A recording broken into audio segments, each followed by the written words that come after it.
Good evening, ladies and gentlemen, and welcome to Public School Stadium. Tonight, Alton's homecoming. The homecoming court has been introduced. Tonight's game features the Alton High School Redbirds versus the Edwardsville Tigers. Friday night lights shining in Alton. Alton School District 11 and Alton High School appreciate all fans in attendance and hope you enjoy the experience. Everyone's reminded no smoking on school property and absolutely no alcoholic beverages are permitted on the premises. Good sportsmanship is expected on the field and in the stands. Please be ever mindful of language use in the presence of our youth, and especially our youngest fans, viewing you and myself and other adults as role models. Alton High School and middle school students, you should remain seated during the contest or the game on the home field side in the bleachers. Middle school students should and must be accompanied by a parent or adult chaperone. You should be seated at all times during the game, except of course to get a refreshment.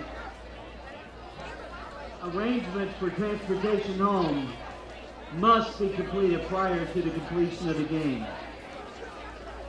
Concessions are on sale. Refreshments such as chips and soda, bratwurst, water, Gatorade, candy, chips, and other items. On the home field side, the concession stand is sponsored by the Alton High School Student Council. And on the visitor side, the Alton Athletic Association. Restroom accommodations are open on both sides of this complex. Again, thank you for being in attendance. We look forward to opening kickoff, and prior to that, the Marching 100 taking the field, playing the national anthem.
Since being founded in 1991, our business has grown from only a few travel trailers on a grass field to one of the largest dealerships in the state of Illinois. If you enjoy shopping in a relaxed, no-pressure atmosphere, we invite you to come visit. Our indoor showroom allows you to shop in comfort, even on those days when Mother Nature doesn't cooperate. At Coleman's, we pride ourselves in providing you with the best value for your hard-earned dollar. Whether you're looking for your first camper or the one that will last you through your retirement years, we have you covered. Coleman's Country Campers, where customers become friends. Has free checking become a thing of the past? Not if Liberty has anything to say about it. With 3 free personal checking options and even a free business checking account, free is alive and well at Liberty Bank, the local bank that gives you free checking choices and more cashing in your pocket. Bank locally, bank Liberty. For more information, visit www.bankliberty.com.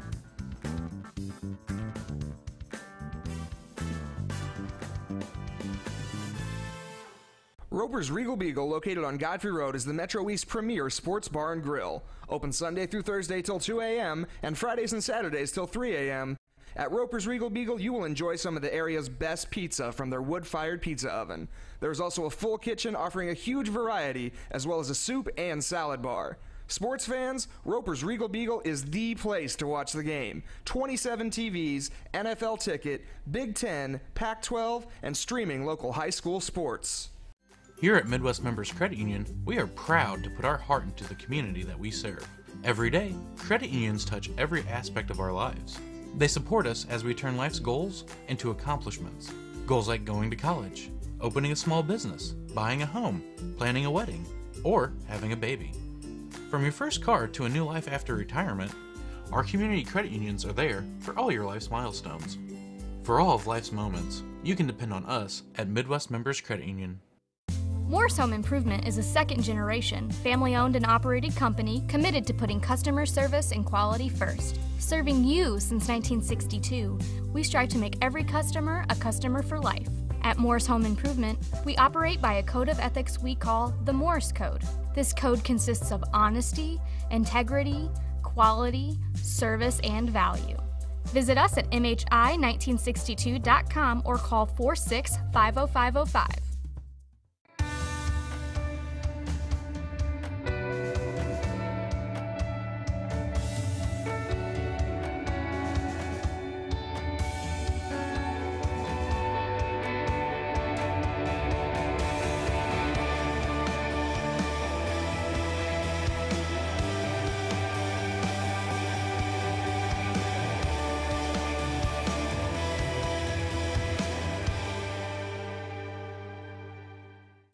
When you're looking for the best selection, price, and service in the area, Marty Kinsella, Chrysler, Dodge, Jeep, and Ram of Jerseyville has you covered. Working with the world's leading automotive brands, we guarantee you'll find a car that suits your needs and your budget. We also carry a massive pre-owned selection to expand your options and save you money. Once you find something you can't wait to drive home, count on our professional financing team to get you approved for a loan, regardless of credit. Family owned and operated since 1975, we are one of the top dealerships servicing the Riverbend area. When you want the best, no one can deliver like Marty Kinsella. Roberts Motors.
Yeah, I did. There were some in there that had been getting a free ride because I thought they were going to renew, and they did, so I took most of them.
Good evening, ladies and gentlemen.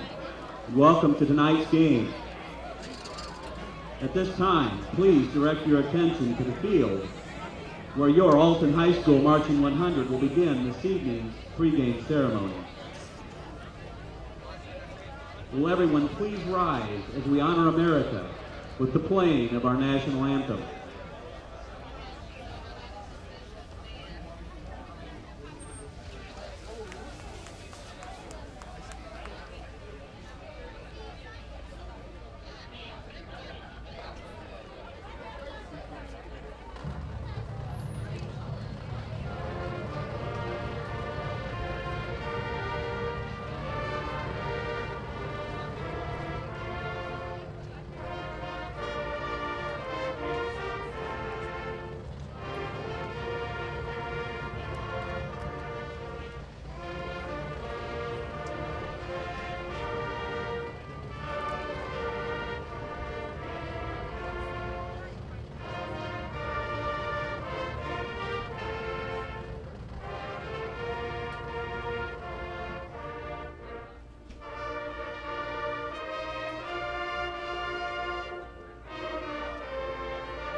Thank you to the Alton High School Junior ROTC for presenting the colors this evening.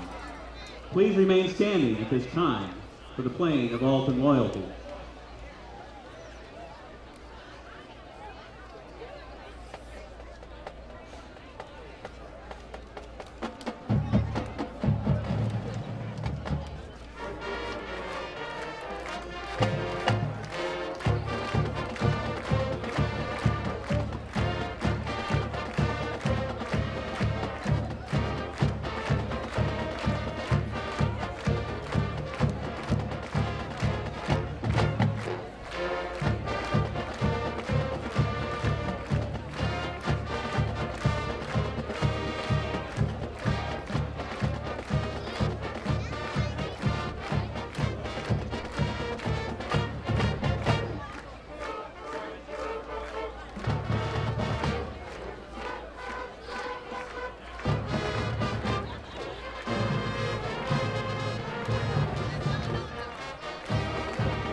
Marching 100 will return at halftime this evening to perform their 2017 fall production titled Echoes Off the River.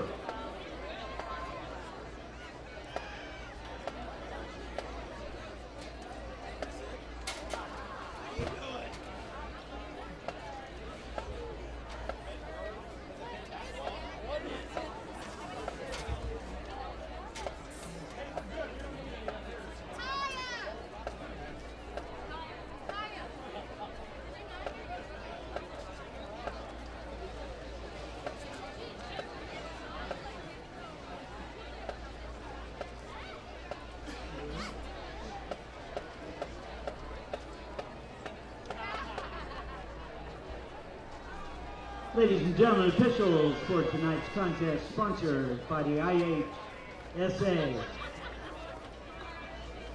Referee Rich Herndon. Umpire Butch Vicanic. Head linesman Dave Adelano. Line judge Joe Kaiser. And back judge Doug Spalding. Thank you, gentlemen, for being here this evening.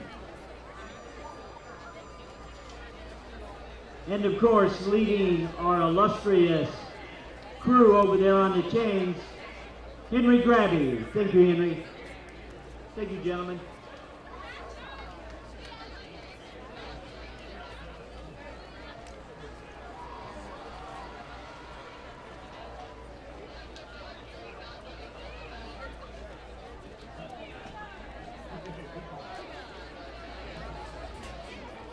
Alton enters the contest tonight at 2-2. Edwardsville, playing a tough schedule, comes in tonight at 1-3.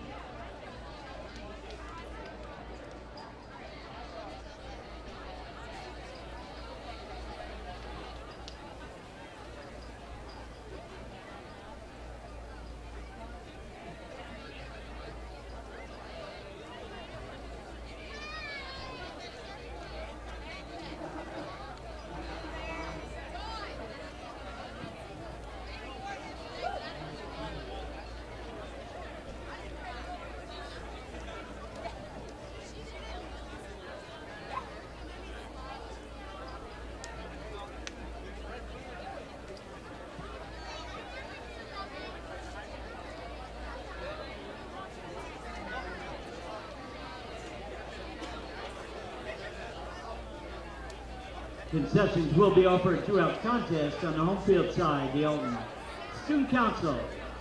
So any purchase you make on the home field side will benefit this student organization.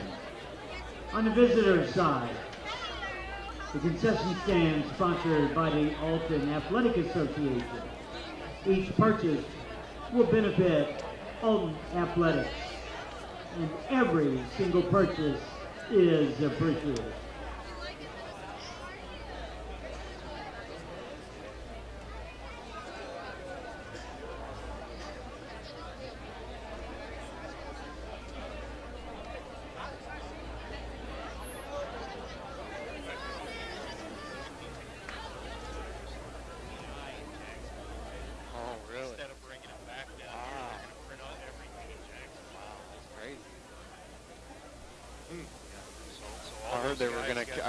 Also talking about consolidating the sales teams, which well, I think they only have one sales team, or I think the I only had one salesperson left. Is what? No, they have. I think they have 4, like 3 or 4. The Redbirds will be on the road next Friday night. I don't think the Telegraph does either. So you can look forward to freshmen playing here and sophomores. It's coming Thursday and Saturday.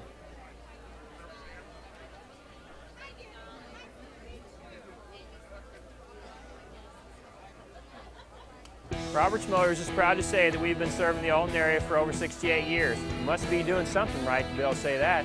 Stop by and find out why customers love the experience at Roberts. We pride ourselves in providing our customers all the information they want in an upfront manner, making the process of buying a vehicle easy and surprise-free. High pressure, hidden fees, surprises, not allowed here. Stop by today and let us show you how buying a car is supposed to be. Roberts, the value store since 1949. Did you know I could be 2 places at one time?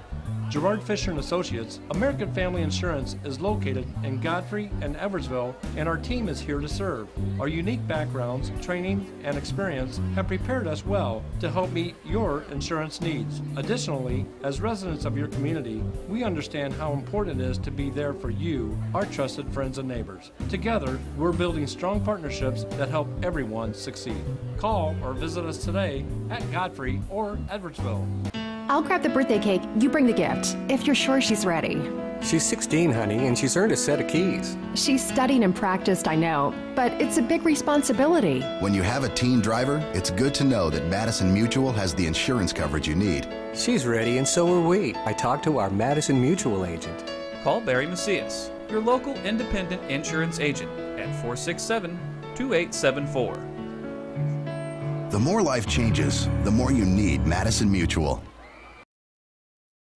Trust Family Auto Sales and Cycles focuses on providing you with the highest quality used vehicles in the Riverbend. Before hitting the lot, all cars are thoroughly inspected and serviced in our very own repair shop. We make sure your future vehicle will look like it just came off the assembly line. We have a massive selection of cars with price ranges to fit any budget, and our motorcycles look like they just came off the showroom floor. Trust can finance any credit situation and have you on the road in no time. Whether you're looking for a car, truck, van, SUV, hybrid, or motorcycle, Trust Family Auto Sales has you covered.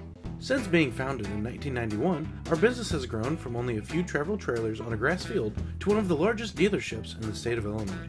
If you enjoy shopping in a relaxed, no-pressure atmosphere, we invite you to come visit. Our indoor showroom allows you to shop in comfort, even on those days when Mother Nature doesn't cooperate. At Coleman's, we pride ourselves in providing you with the best value for your hard-earned dollar.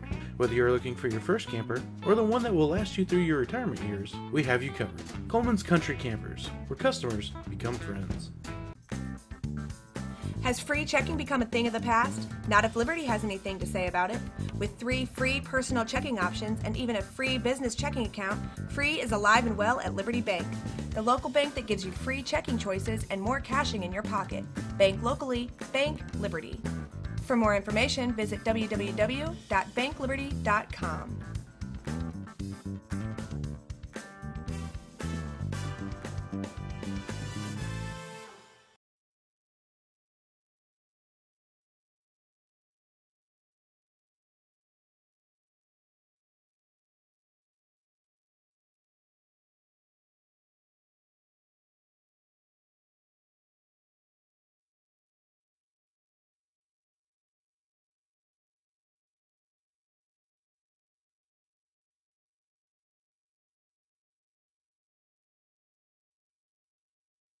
The Tigers have had the best of this rivalry over the last few years. It's been a really one-sided rivalry. Right, I wrote down some notes today. Last time Alton beat Edwardsville, and it was 2007. They beat them 20-13. The following year, they lost 21-20 in overtime at Edwardsville. Since then, from 2009 to 2016, the Tigers have outscored the Redbirds 330-46, including a 44-6 win last year. I mean, so it's been really lopsided. So, you know, Alton's wanting to get off this snide tonight, and you know, they've been better this year with this spread offense. I think they got a pretty good chance. I think we're going to look at a high-scoring game tonight. Okay, boys, exceed your expectations a lot tonight. of offense. Yeah, Alton with wins over Collinsville and Quincy. And losses to Belleville West, and then a loss in week 1 as well. The Tigers started out 0-3 and then came back in a big way with a big win last week over Granite City. Yeah, unfortunately, Granite City's not on the same level as East St. Louis, CBC, and Newport. That's right. Coach Martin told me at the beginning of the season that might be their toughest stretch in the history of the school, those 3 games. So I think a better matchup than maybe what we've seen in years past. For the second straight year, it's here at Public School Stadium in Alton, and we'll bring you the kickoff after this. Tigers and Redbirds homecoming from Public School Stadium. You're listening to Big Z Radio Sports. In the market for a new or used car and you don't want to spend time walking the That's all right. Just give me 2 here, Brian. 2, please. RiverBender.com. A virtual car lot at RiverBender.com is available 24/7, so you can view Roberts Motors' complete new or used inventory or shop their online specials. If you're looking for a car or truck, new or used, start your search at RobertsMotors.com. They know you value your time and money, so let RobertsMotors.com assist you with your online car shopping. When an injury I thought in it was the the big game phone has line you because I was sidelined. having.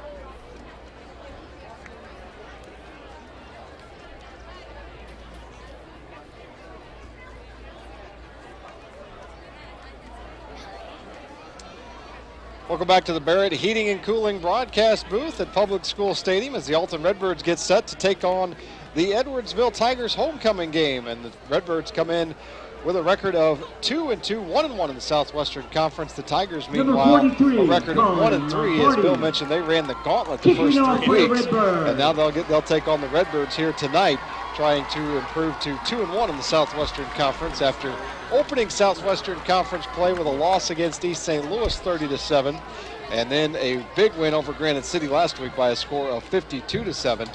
Alton opened the season with a 47-6 loss against Highland at Highland, came back with a 48-21 win against Quincy, then a dominating performance against Collinsville 70-19, and last week losing to Belleville West in a good defensive club by a score of 20-6.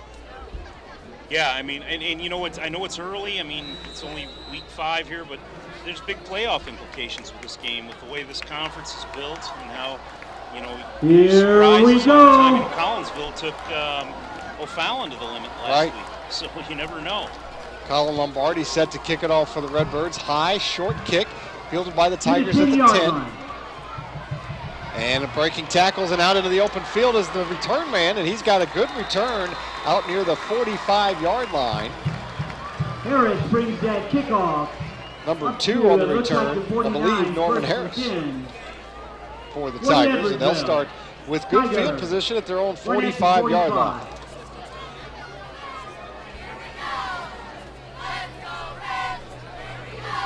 Just underway here, Tigers and Redbirds as the Tigers come out, spread formation. Abdur. Yeah, and you really need to keep an eye on Kendall Abdur-Rahman, the Tigers quarterback, and Antonio Thigpen Jr., their running back. He's their backup. Deontay Rogers is out for the season, but Thigpen had 166 yards and 4 touchdowns last week against Granite City. And Rahman dangerous with the legs as well, as they'll run a read option play on the first play, and Rahman's going to take it to midfield out to the 50-yard line, a gain of 5, and then bring up 2nd and 5. Yeah, he's really quick. You know, he throws it okay, but you really got to be careful because how's your season going, Kenny? Your boys. He's good at it. He's elusive once he gets in the open field. Antonio Thigpen Jr. will get the bulk of the carries for the Tigers tonight, or figures to at least. Now the Tigers will set up with trips to the right side this time. Really? And as is so prevalent in high school football now, spread offense, a lot of receivers, and they give this time, no, Rahman's going to keep it on an option play, and he'll have a first down, cuts it back to the 30, and inside the 30, he goes on a nice run by Kendall Abdur-Rahman. Boy, he turned it on once he got it. You see that kid let that block set up? This is what I was kind of he let that second receiver come down and set that block. Instead of turning it up, he let that kid set that block. That's a nice run. Good eyes. Are really good, so might see quite a few points tonight. And there's a Redbird injured on the far side of the field. You know, it's week 5, but it might be the warmest week we've had so far. So you're not coaching at all, Kenny? Into later September with the temperature. Gerard Fisher & Associates, American Family Insurance, is located in Godfrey and Edwardsville, and our team is here to serve. Our unique backgrounds, training, and experience have prepared us well to help meet your insurance needs. Additionally, as residents of your community, we understand how important it is to be there for you, our trusted friends and neighbors. Together, we're building strong partnerships that help everyone succeed. Call or visit us today at Godfrey or Edwardsville. I'll grab the birthday cake, you bring the gift, if you're sure she's ready. She's 16, honey, and she's earned a set of keys. She's studied and practiced, I know, but it's a big responsibility. When you have a teen driver, it's good to know that Madison Mutual has the insurance coverage you need. She's ready, and so are we. I talked to our Madison Mutual agent. Call Barry Macias. your local independent insurance agent at 467-2874. The more life changes, the more you need Madison Mutual. Trust Family Auto Sales and Cycles focuses on providing you with the highest quality used vehicles in the Riverbend. Before hitting the lot, all cars are thoroughly inspected and serviced in our very own repair shop. We make sure your future vehicle will look like it just came off the assembly line. We have a massive selection of cars with price ranges to fit. Looks like they're into the boundary this time. See where they put. Let's see where they put the trips. So hopefully he can. And then count the numbers. Recover and come back. I guess one of the questions tonight has to be which Redbird offense shows up. Two of their games they've scored just 6 points, and then in between that, 48 against Quincy and 70 against Collinsville. Of course, some of that has to do with the competition you're playing. Defenses, yeah. As Abdur Rahman is in the pistol formation with Thigpen behind him. I'd run that to the field. Wide receiver set I'd run that for to the Tigers. field. Rahman takes the snap, and this time he's going to give it to Thigpen, looking Good for fill. left side. Where's Not that much there. Good job by the Redbird defense that time in pursuit as they struck that the one safety? out and bring him down for a gain of maybe a yard. Yeah, he was running. But I mean, is he a safety or outside backer? West there instead of north to south. He could never. I wonder if he's playing quarterback to pitch. Or I didn't know if he had any. Yeah, maybe no gain even, but second down and 9. Tigers have it for 27. 10 minutes to go in the first quarter. No score. Now flags fly. And the Tiger offense may have moved early as the false start is the initial signal from the official. We'll say what we'll see in both sides. Remain second down. On both teams, I think they're both going to play strong on the offensive line. They're both big, athletic, and they do a good job.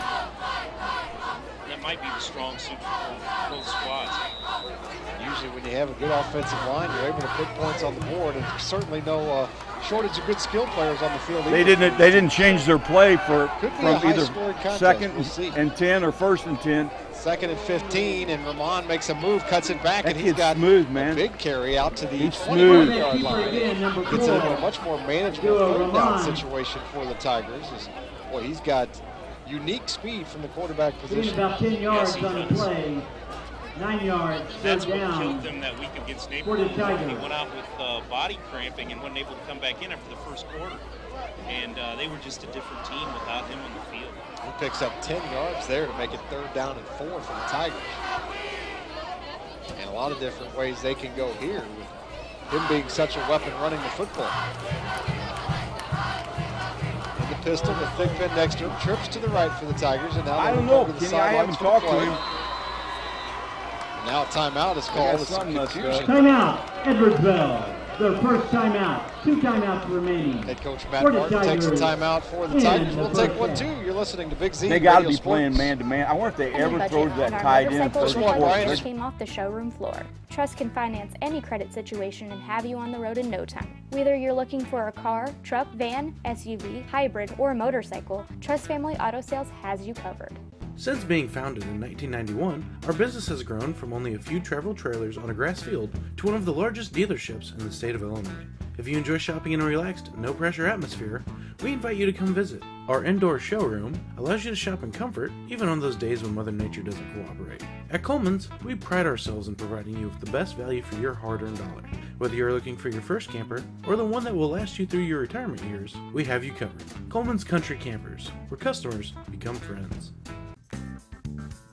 Has free checking become a thing of the past? Not if Liberty has anything to say about it. With 3 free personal checking options and even a free business checking account, free is alive and well at Liberty Bank. The local bank that gives you free checking choices and more cashing in your pocket. Bank locally, bank Liberty. For more information, they had it. They were tight left when they broke the huddle last time. That's what they didn't want. And he will keep it this time and bounce it to the outside and pick up the first down. Initially, they had him stopped. They wanted to get that corner out of the picture, so they, instead of blocking him, they just put a split end out there because they're playing man to the weak. Made the first down. They had him there, but like you said, I mean, he's an elusive runner. First and 10 from the Redbirds. Not just fast, but showing some power there, breaking that tackle in the arms of a lineman, and he broke it. Same set. Got to the outside. No, a little offset now. got that H back to 34. And this time he will turn and hand it to Thigpen right up the middle. And Thigpen trying to push the pile. He's inside the 10. That's his ISO, I think. And whistle blow forward progress stopped at about the 9-yard line. Well, they'll spot that football. Several Redbirds stand him up. Stop forward Gain of about 5 on the play. Not a 5-yard so gain, far make it second we and have 5 not seen them for try to throw the Edwardsville. football at all. They've just been running it on every play, and it's been working so far. Alton's got to figure a way to stop this. Adur Rahman in the pistol, 3 wide receivers, and they'll give it to Thigpen. He cuts it back, and he's going to be down to the 5-yard line. Harris on the carry. 6-yard line, they'll call it. Third down for the Tigers. Third and about Bring 2. up another third down for Got a Edwardsville. 3-yard gain on the play. 3rd and 2 here. Only all on the ground so far for the Tigers. Methodical drive as they give it to Thigpen right up the middle, and he's got the first down, and he's got a touchdown. Into the end zone goes Antonio Thigpen Jr. From 6 yards out, a 6-yard touchdown run from Thigpen gets the Tigers in the scoring column first. Yeah, and like I said, Thigpen's whole time leading, he set the season single record in rushing and touchdowns last year, and losing him, that's a big deal for them. So Thigpen's filled in nicely.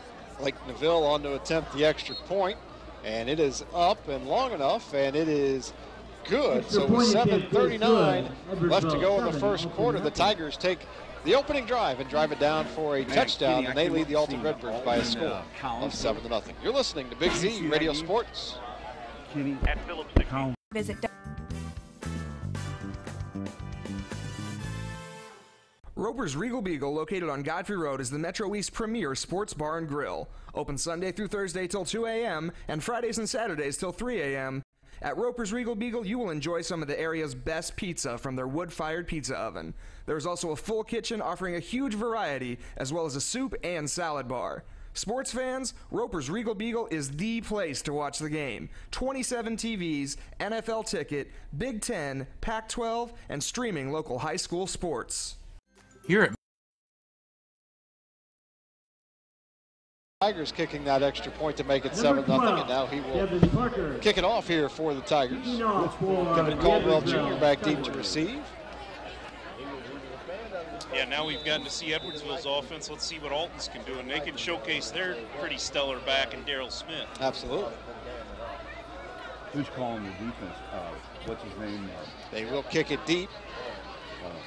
And received at the 5-yard line. The 10, 15, 20, and out to the 25-yard line goes number 6, Devin Jones for the Redbirds. So the Redbirds will start there on offense. It was a 55-yard touchdown drive for the Tigers to open this game, capped off by a 6-yard touchdown run from Thigpen Jr., and that was all on the ground for the Tigers. Number 6. Now the Redbirds will come out with their spread offense and their sophomore quarterback, number 19, Andrew Jones. Daryl Smith behind him. And now flags fly. Looks like defensive encroachment. Offsides perhaps on the... Remain first down, be first and 5 for Alton. They were coming on the weak side of the field from the 30-yard line. 47 and the outside backer were both coming. The outside backer's the one that jumped. Actually, it looks like 5. Daryl Smith starts on the sidelines tonight. Number 19, Andrew Jones, the quarterback for the Redbirds. Straight man coverage. Look, the corner of this side's definitely got man eyes. He's man eyes. Marcel Tate in the backfield as well. And Andrew Jones ready for the snap now on 1st and 5. He'll give it to Samilton. Right side looking for room, not much there. No gain on the play. It'll be 2nd down and 5. Official timeout. And now another injury. That's Marcel Tate down for the Redbirds. Take a peek at that corner. I believe he could have man eyes at the snap and jump into like a zone coverage. Cover 2. No gain on the play. And while they tend to Tate, we'll take a quick break. You're listening to Big Z Radio Sports. Midwest Members Credit Union, we are proud to put our heart into the community that we serve. Every day, credit unions touch every aspect of our lives. They support us as we turn life's goals into accomplishments. Goals like going to college, opening a small business, buying a home, planning a wedding, or having a baby. From your first car to a new life after retirement, our community credit unions are there for all your life's milestones. For all of life's moments, you can depend on us at Midwest Members Credit Union. Morse Home Improvement is a second-generation, family-owned and operated company committed to putting customer service and quality first. Serving you since 1962, we strive to make every customer a customer for life. At Morse Home Improvement, we operate by a code of ethics we call the Morse Code. This code consists of honesty, integrity, quality, service, and value. Visit us at MHI1962.com or call 46-50505.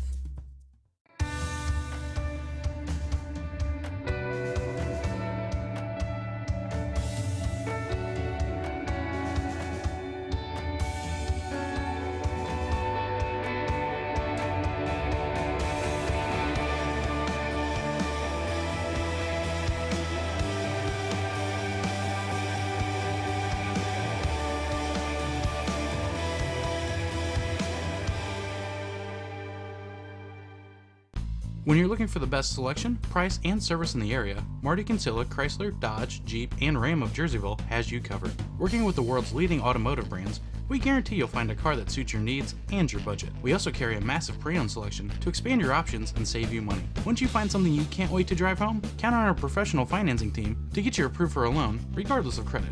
Family owned and operated since 1975, we are one of the top dealerships servicing the Riverbend area. When you want the best, no one can deliver like Marty Kinsella.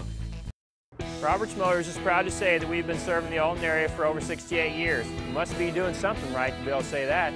Stop by and find out why customers love the experience at Roberts. We pride ourselves in providing our customers all the information they want in an upfront manner, making the process of buying a vehicle easy and surprise-free. High pressure, hidden fees, surprises, not allowed here. Stop by today and let us show you how buying a car is supposed to be. Roberts, the value store since 1949. Did you know I could be two places at one time? Gerard Fisher & Associates, American Family Insurance, is located in Godfrey and Eversville, and our team is here to serve. Our unique backgrounds, training, and experience have prepared us well to help meet your insurance needs. Additionally, as residents of your community, we understand how important it is to be there for you, our trusted friends and neighbors. Together, we're building strong partnerships that help everyone succeed. Call or visit us today at Godfrey or Edwardsville. I'll grab the birthday cake, you bring the gift, if you're sure she's ready.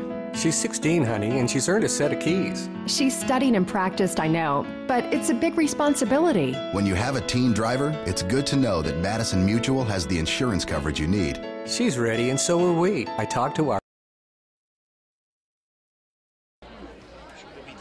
As play resumes, it is second down for Alton. And a tough loss for this Redbird offense as well. At the 30-yard line of the Redbird. A big part of that blocking scheme for Alton. Exactly. That's what I was going to say. He's as much of a blocker as the rest of the guys in the offensive line. Trips to the left side for the Redbirds. Andrew Jones in the shotgun. Samilton behind him. Jones wants to throw near side, and that's incomplete. Intended for Dylan Prouty. Third down for Alton. And Jones skipped that one to him, underthrown. Pass was intended for number 14, Dylan Prouty. Not the way... Never reached not the way these Redbirds would have liked to start their opening drive. No opportunity. 7:06 to go in the first quarter. Tigers leading 7-0, and the Redbirds facing a still manageable 3rd and 5. The only yards they've gained on the drive, though, have been because of a Tiger penalty. Edwardsville shows blitz. Jones surveys, looks to his left side, now pulls it down, wants to run with it. There you go. Trying to get the first down. I think he got it. He's out across the 35. He's going to have the first down. A good scramble there by the sophomore quarterback to pick up the 5 yards. First down, Redbird. Oh, at about 36-yard line. Still no Darrell Smith yet in the ball game. They start with Keandre Samilton, a senior, in the backfield with Andrew Jones. Yeah, I wonder what's going on with Smith. We can see him in uniform on the sidelines, but hasn't been on the field yet. Trips to the left again for the Redbirds. Empty backfield now. Hamilton's in the slot. Jones wants to pull it down and run on a design quarterback run, linebackers and he's stunned breaking himself right out of tackles, the play. but Just running right off the Tiger cliff. defense, I think they're going to give him full progress to the 40-yard line, and if so, that's a game. Gain on the play. They both stunned. Yeah, it looks like they are. Side judges standing on the 40s. Number 41, Ryan Connolly on the tackle. Decent pickup on first down for the Redbirds. Brings up second down and 6, and now Daryl Smith checks into the game. He's a big weapon for these Redbirds. And now Kevin Caldwell Jr. split out wide to the right for the first time all night. He's matched up with Joseph King, the quarterback over there on the near side. Now it's straight cover 2. Jones wants to throw. Pulls it down, rolling to his right, throwing on the run for Caldwell's. Got him at midfield, and it's a first down. Caldwell Jr., number 13. Complete to the 49-yard line, a gain of about 9. And first catch for Caldwell Jr. First they were game for 18. 2 back, so they were even. Yeah, and I couldn't tell whether they. When Edwardsville blew that big halftime lead, they were going north in the first half. For the Redbirds is the direction they've headed on offense. They're into Edwardsville territory.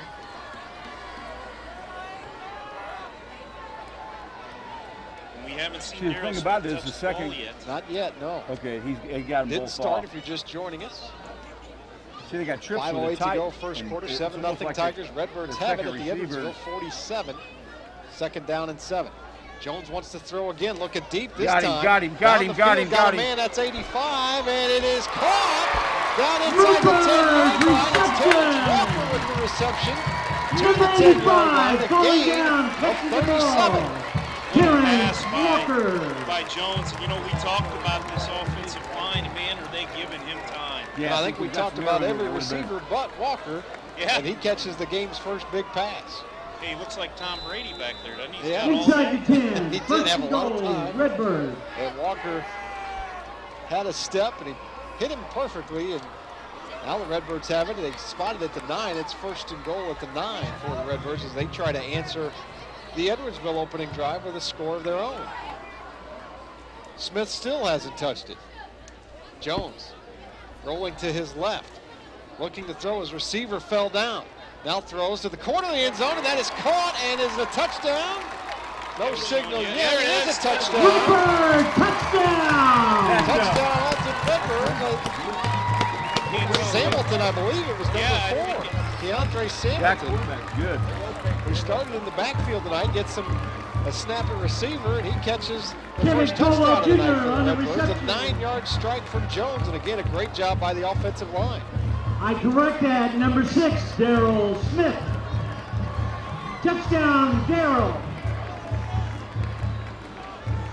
They're saying it was. They're saying 6 was Jonathan Bumpers. Yeah. And it looked like 6, but then I saw. He was over in that territory. That's why I wasn't sure. I was trying to tell. He came out of that scrum there too. So it was wide receiver Jonathan Bumpers.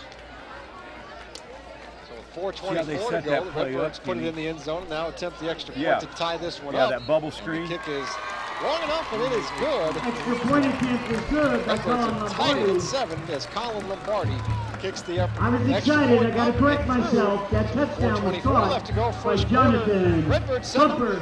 Tigers 7. You're listening to Big Z Radio Sports. A Madison Mutual agent. Call Barry Macias, your local independent insurance agent at 467-2874. The more life changes, the more you need Madison Mutual. Trust Family Auto Sales and Cycles focuses on providing you with the highest quality used vehicles in the Riverbend. Before hitting the lot, all cars are thoroughly inspected and serviced in our very own repair shop. We make sure your future vehicle will look like it just came off the assembly line. We have a massive selection of cars with price ranges to fit any budget, and our motorcycles look like they just came off the showroom floor. Trust can finance any credit situation and have you on the road in no time. Whether you're looking for a car, truck, van, SUV, hybrid, or motorcycle, Trust Family Auto Sales has you covered.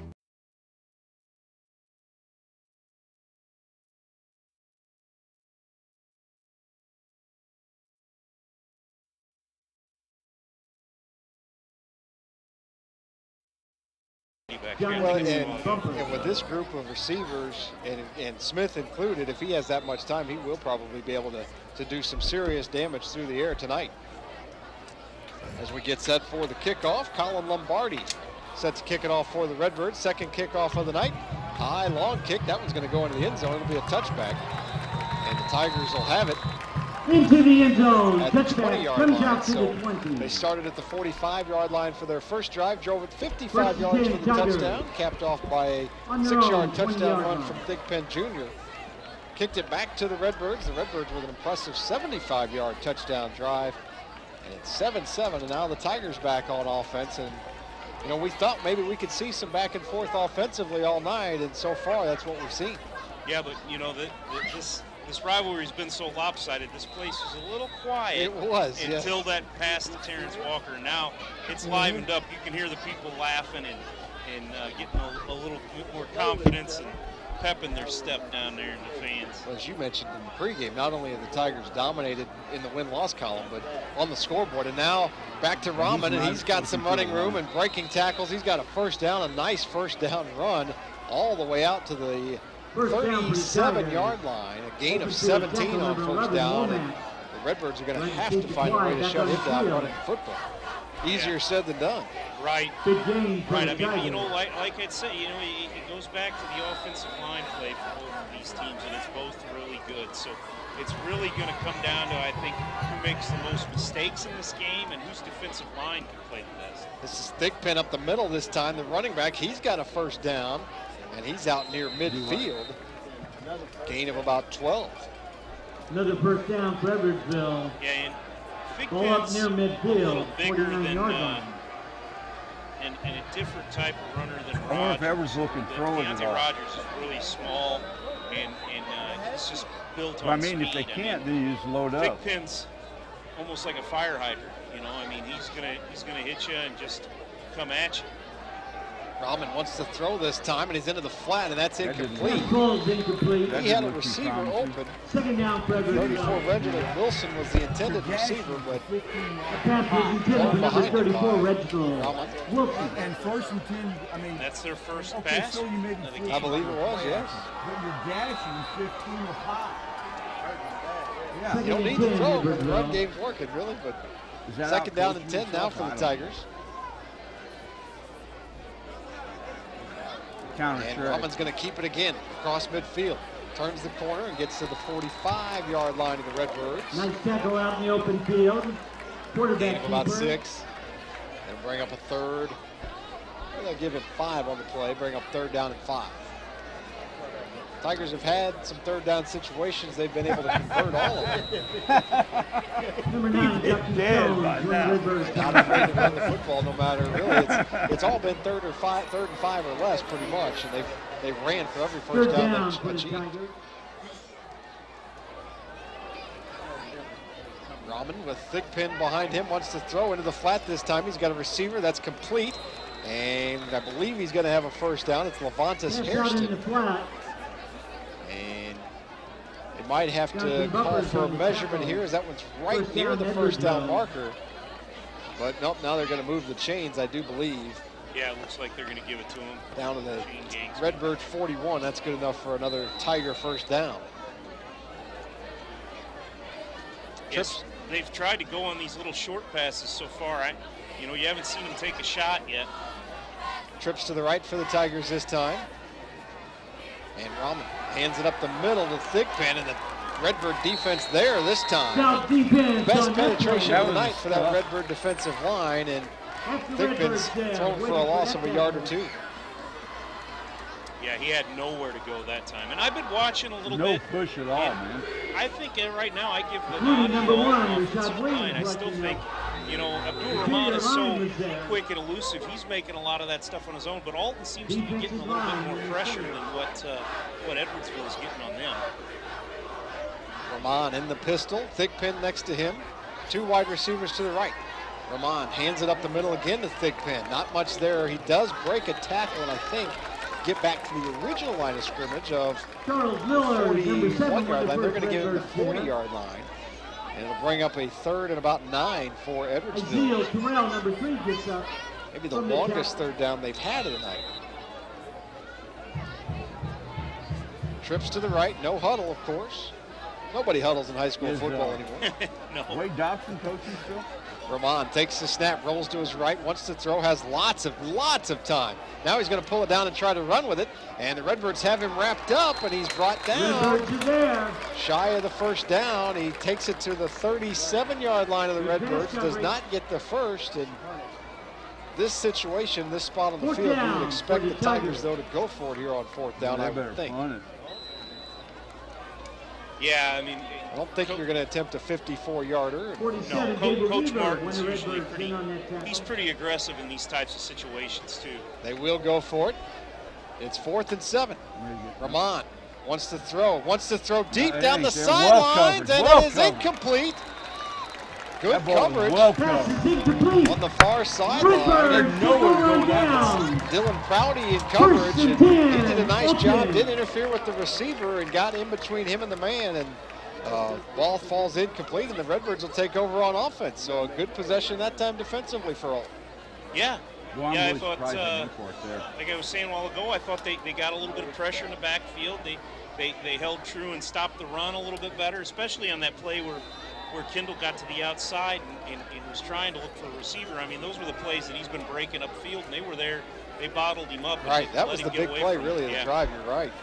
And now the Redbirds have it. 59.5 seconds to go first quarter. Game tied at 7. 4 wide receiver set. Same set that gave them the twin receivers. Darrell Smith is in the game at running back in that pistol formation. As Jones takes the snap, throws it out in the flat to Caldwell Jr. Needs a block, cuts it back, up to the 40. And dragged down there. Nice tackle there by the Edwardsville Tigers. 44, Ryan Strohmeyer on the tackle. Clock continues to roll here after the completion. They take it out to the 40. It's a gain of about 3. Brings up 2nd and 7. Darrell Smith still hasn't touched the football. That's what's giving them the most trouble. A quarter without a touch. That hasn't happened too many times this season. Probably not at all. No, probably not at all. Jones in the pistol with Smith behind him. 2 to the right, 2 to the left. Takes the snap. There's Smith. He gets the handoff and brought down and maybe lost a yard. Evan Ramirez on the tackle for the Tigers. And that's going to be the final play of the first quarter. An entertaining first quarter from Public School Stadium. And we are tied at 7. It's going to be the end of the first You're listening to Big Z Radio Sport. Your Redbirds 7, the Tigers 7. 2, Brian, 2, please. You know, bad thing about Kenny.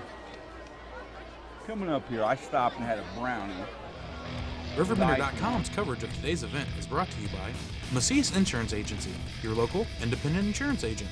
Roper's Regal Beagle, the Metro East's premier sports bar and grill. Midwest Members Credit Union, the one place to go for all your banking needs. Liberty Bank, bank local, bank Liberty.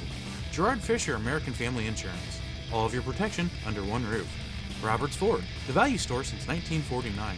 Lewis and Clark Community College, empowering people. Coleman's Country Campers, where customers become friends. Trust Family Auto Sales, now offering repair services across from the Bethalto Airport under the water tower. Moore's Home Improvement, honesty, integrity, quality, and value. Marty Kinsella Dodge, Chrysler, Jeep, and Ram. Where others can't, Kinsella can.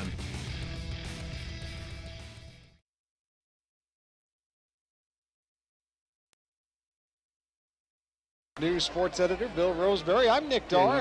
Entertaining first quarter, 7-7 our score. The Redbirds will have it here to start the second quarter. 3rd down and 7. They have it from their own 40-yard line, trying to keep this drive alive. Their second possession of the night. The Tigers have had it twice. Each team scored a touchdown on their opening possession. Now Jones in the pistol with Smith next to him. Trips to the left this time. Linebacker better not stun himself. Jones looking to his left. Being chased out of the pocket, brought down, sacked. That's Strohmeyer. He had a great defensive series. That's a big loss all the way back to the 25-yard line. It's a loss of 15. And the Redbirds will have to punt it away. That was a big play. And like I've told you off air, I think that's probably the strongest part of the Edwardsville defense is their linebacking core. And they were able to get back there that time. But, you know, Alton hasn't let them get a lot of pressure. So this was a drive that you might see Alton get something going on. Yeah. you know, to take advantage of this game. Redbirds now set to punt it away. Big Pen back deep to receive, I believe, at his 45-yard line for the Tigers. Bumpers punts it away. It's a short kick, man, and that kid's got some, either he's stupid or got by the Tigers inside Alton territory. That's Ball Norman down at the Harris, the Redbird return man, actually. 48-yard line. Edwardsville takes possession. And the Tigers again will have good field Inside position starting Redbird. this time. Their Yeah, best well, field position of the night, starting at the Redbird. 47 47-yard line is where they'll start. 48-yard line, excuse me. Yeah, that was a little iffy, him diving for that punt like that. I mean, I'm not sure it was going to take a Redbird bounce either, just the way it was. Right. Them guys But if he hits that, you can't bring it in. Yeah. I mean, it could be an Alton ball really quick. Dangerous play. I'm sure Coach Martin's yelling at him on the sidelines. Possibly. Yeah. Ramon is going to turn and hand it on a little jet Played sweep that this well. time. That's Played number that 8, well. Joseph King, on the carry. And Redbird defense is stiffened up a little bit here against the run as they bring him down for no gain. Number 3, Aziel Terrell. Number 11, Jaquai Womack. A score in from Pawnee after one quarter. Marquette leading Pawnee by a score of 14-0. For Edwardsville. Not a surprise to most. Don't forget, after the game, we'll name our Munganast Alton Toyota Player of the Game during the post-game show, driven by Munganast Alton Toyota. Quarterback Kendall draw. Abdur-Rahman in the shotgun, fumbles the snap, and a couple Redbirds there to fall on him, basically, and it'll be a sack and a loss of about 4. So after looking, both offenses looking so good on the first couple drives, now defense is starting to adjust a little bit maybe. Yeah, they're getting a little bit more pressure, to sack on each possession here now. That pushes the Tigers back to their own 47-yard line. The drive started at the Redbird 48, so it's 3rd and 15.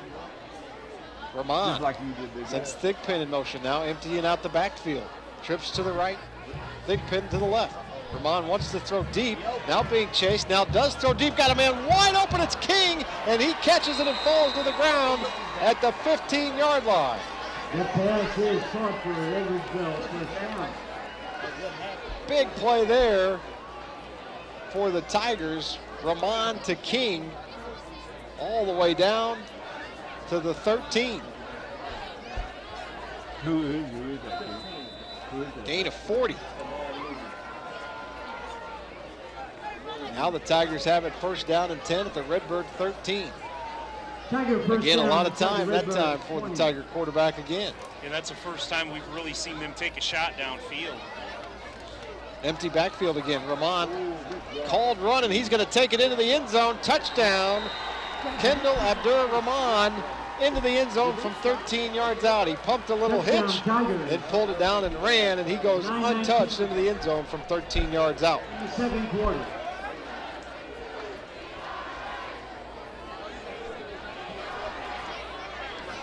So they gave him a short field. It was a 48-yard touchdown drive for the Tigers.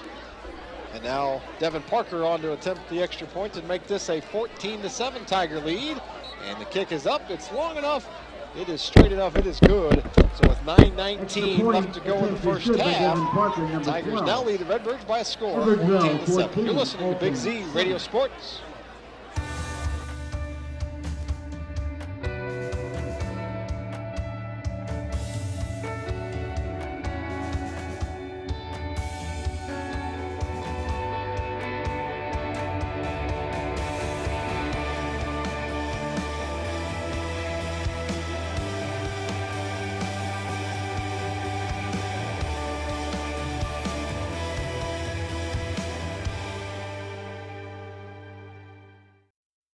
When you're looking for the best selection, price, and service in the area, Marty Kinsella Chrysler, Dodge, Jeep, and Ram of Jerseyville has you covered. Working with the world's leading automotive brands, we guarantee you'll find a car that suits your needs and your budget. We also carry a massive pre-owned selection to expand your options and save you money. Once you find something you can't wait to drive home, count on our professional financing team to get you approved for a loan, regardless of credit. Family owned and operated since 1975, we are one of the top dealerships servicing the Riverbend area. When you want the best, no one can deliver like Marty Kinsella. If the Redbirds can answer again. And like we said, we saw Edwardsville take its first shot down field, and that was really the highlight of that drive for Edwardsville, and I don't know if Alton was ready for that. I mean, well, he's wide open on the back. And now a high short kick from the Tigers, and that one's going to go out of bounds. That ball went out of bounds. So the Redbirds have good field position here to start their own 35-yard line, should they accept the penalty.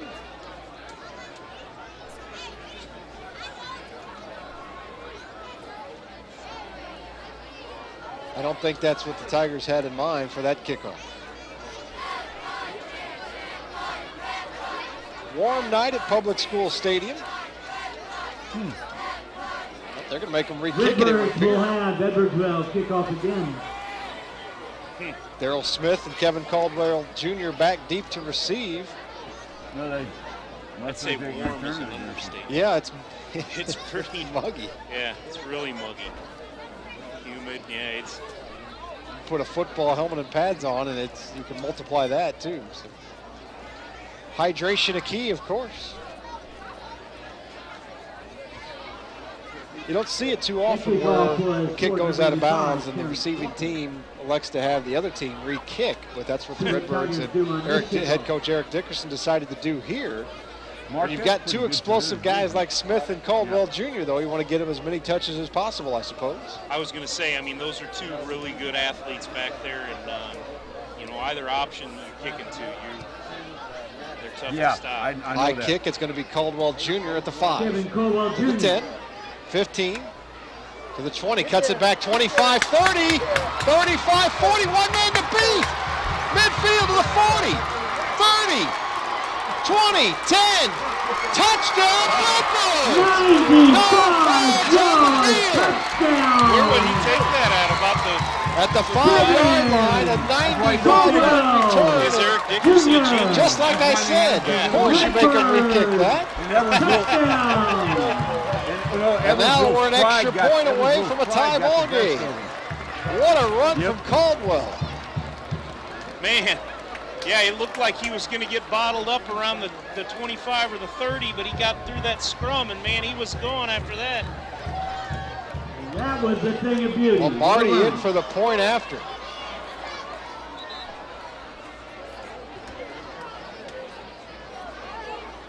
That's letting your pride get the best of you. I will stop you. Wondered if the Redbirds could answer the Tigers' score, and the answer was Kevin Caldwell Jr. We're not afraid of you. Yeah. 15 seconds later, yeah. I mean, 70 had that. Lombardi's kick is up and good, and with 9:04 left to go in the first half, we're tied at 14 at Public School Stadium. You're listening to Big Z Radio Sports. Roberts Motors is proud to say that we've been serving the Alton area for over 68 years. We must be doing something right to be able to say that. Stop by and find out why customers love the experience at Roberts. We pride ourselves in providing our customers all the information they want in an upfront manner, making the process of buying a vehicle easy and surprise-free. High pressure, hidden fees, surprises, not allowed here. Stop by today and let us show you how buying a car is supposed to be. Roberts, the value store since 1949. Did you know I can be two places at one time? Gerard Fisher & Associates, American Family Insurance, is located in Godfrey and Edwardsville, and our team is here to serve. Our unique backgrounds, training, and experience have prepared us well to help meet your insurance needs. Additionally, as residents of your community, we understand how important it is to be there for you, our trusted friends and neighbors. Together, we're building strong partnerships that help everyone succeed. Call or visit us today at Godfrey or Edwardsville. Time that Ron's seen Kevin play basketball. Wow, that'll be fun. That'll be fun. He was pretty excited about it. Well, that's a great crowd at Public School Stadium, and they're getting a treat. They had number 43, three guys bunched up. Much bigger Tiger contingent than there was at the start of the game, too. Maybe the student body bus was late or something, but there is a lot more Tiger fans on the far sideline now. Lombardi set to kick it off to the Tigers. And that is going to be fumbled. The kick is muffed, but then picked up. And there's some running room now for the Tigers all the way out across the 40. I think it's Norman Harris out to the 44-yard line, so the Tigers will have good field position again. Not sure about the return. First and 10, Tigers. Coaches like to talk so much about special teams. Well, it's being proven tonight. Yeah.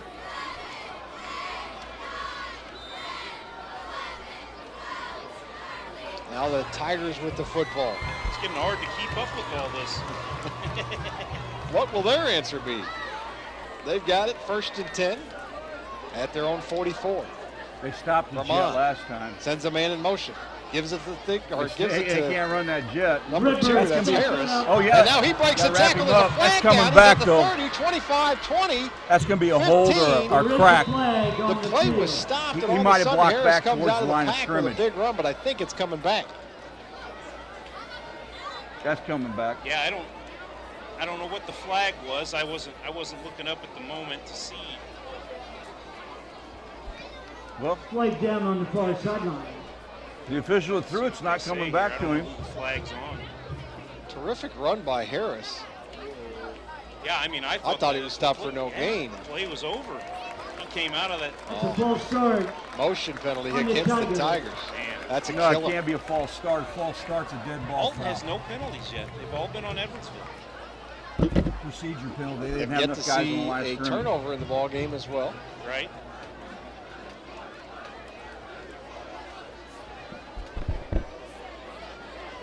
Did he throw that soon as the ball was snapped? Because procedure penalty, you got to have that flag. Head coach Matt Martin making note of the fact that all the penalties have gone against the Tigers so far. They've had their fair share of penalties this year. Ramon in the pistol formation That's now. kind of a flex 2 tight backs end in the over backfield the with short side. Sends King in motion. He's going to keep it, slips and falls, and he's going to be down at the 41-yard line. Gain of 2. Could have been a much bigger gain, but he slipped on the public school stadium grass and picks up just 2. It'll bring up 2nd and 13. Cortez Jefferson on that tackle. Yeah, there's a lot of They can't run that lead at all. Or that jet. Sometimes That jet it's, sweep. Here's number empty. 48. You know, it starts getting Got quarterback draw last time they ran this. Not too many weeks go by where it gets a break, that's for sure. 8:05 left to go. Ramon wants to throw, pulls it down to run now, on a design run.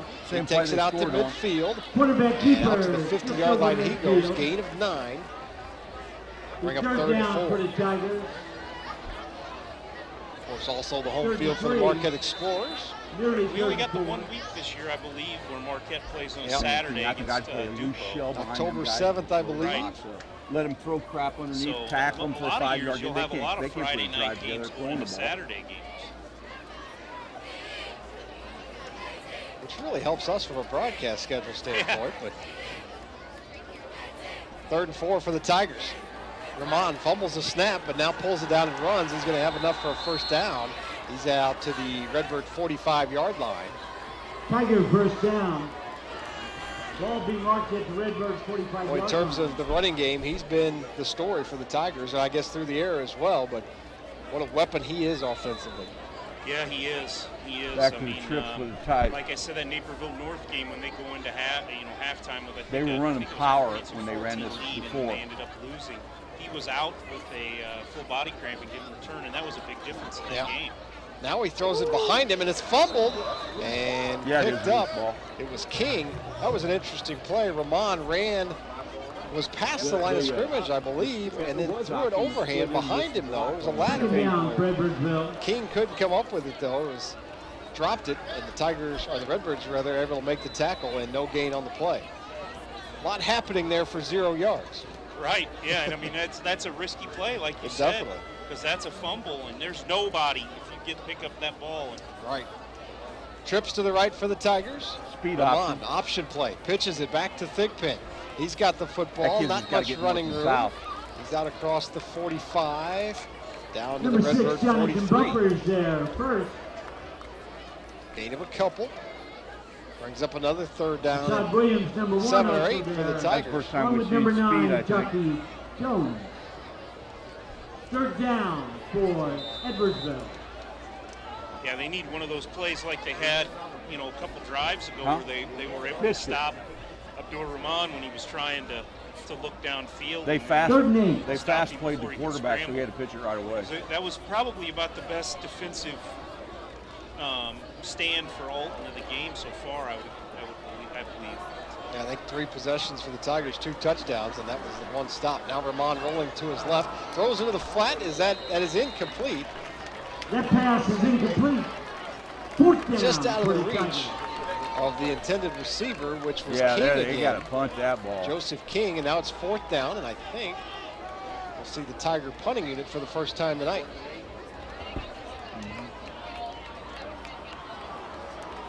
As the Tigers have it, 4th down and 8 at the Redbird 43-yard line. They will punt the football here. Number 1 Rashad Williams, number 35 Michael Hampton set to receive for the Redbirds. High snap over the head of the punter. And trying to get on him and tackle him and bring him down. They do back at the 40-yard line. It was over the head of Parker. And the Redbirds finally get to him and bring him down at the 40-yard line. So great field position for the Redbirds as they try to take the lead here. When was the last time they even had a lead over the Tigers in this matchup? It's been a while. I would say that 2000 I would say that 2008. Yeah. 21-20 game. 21-20 loss.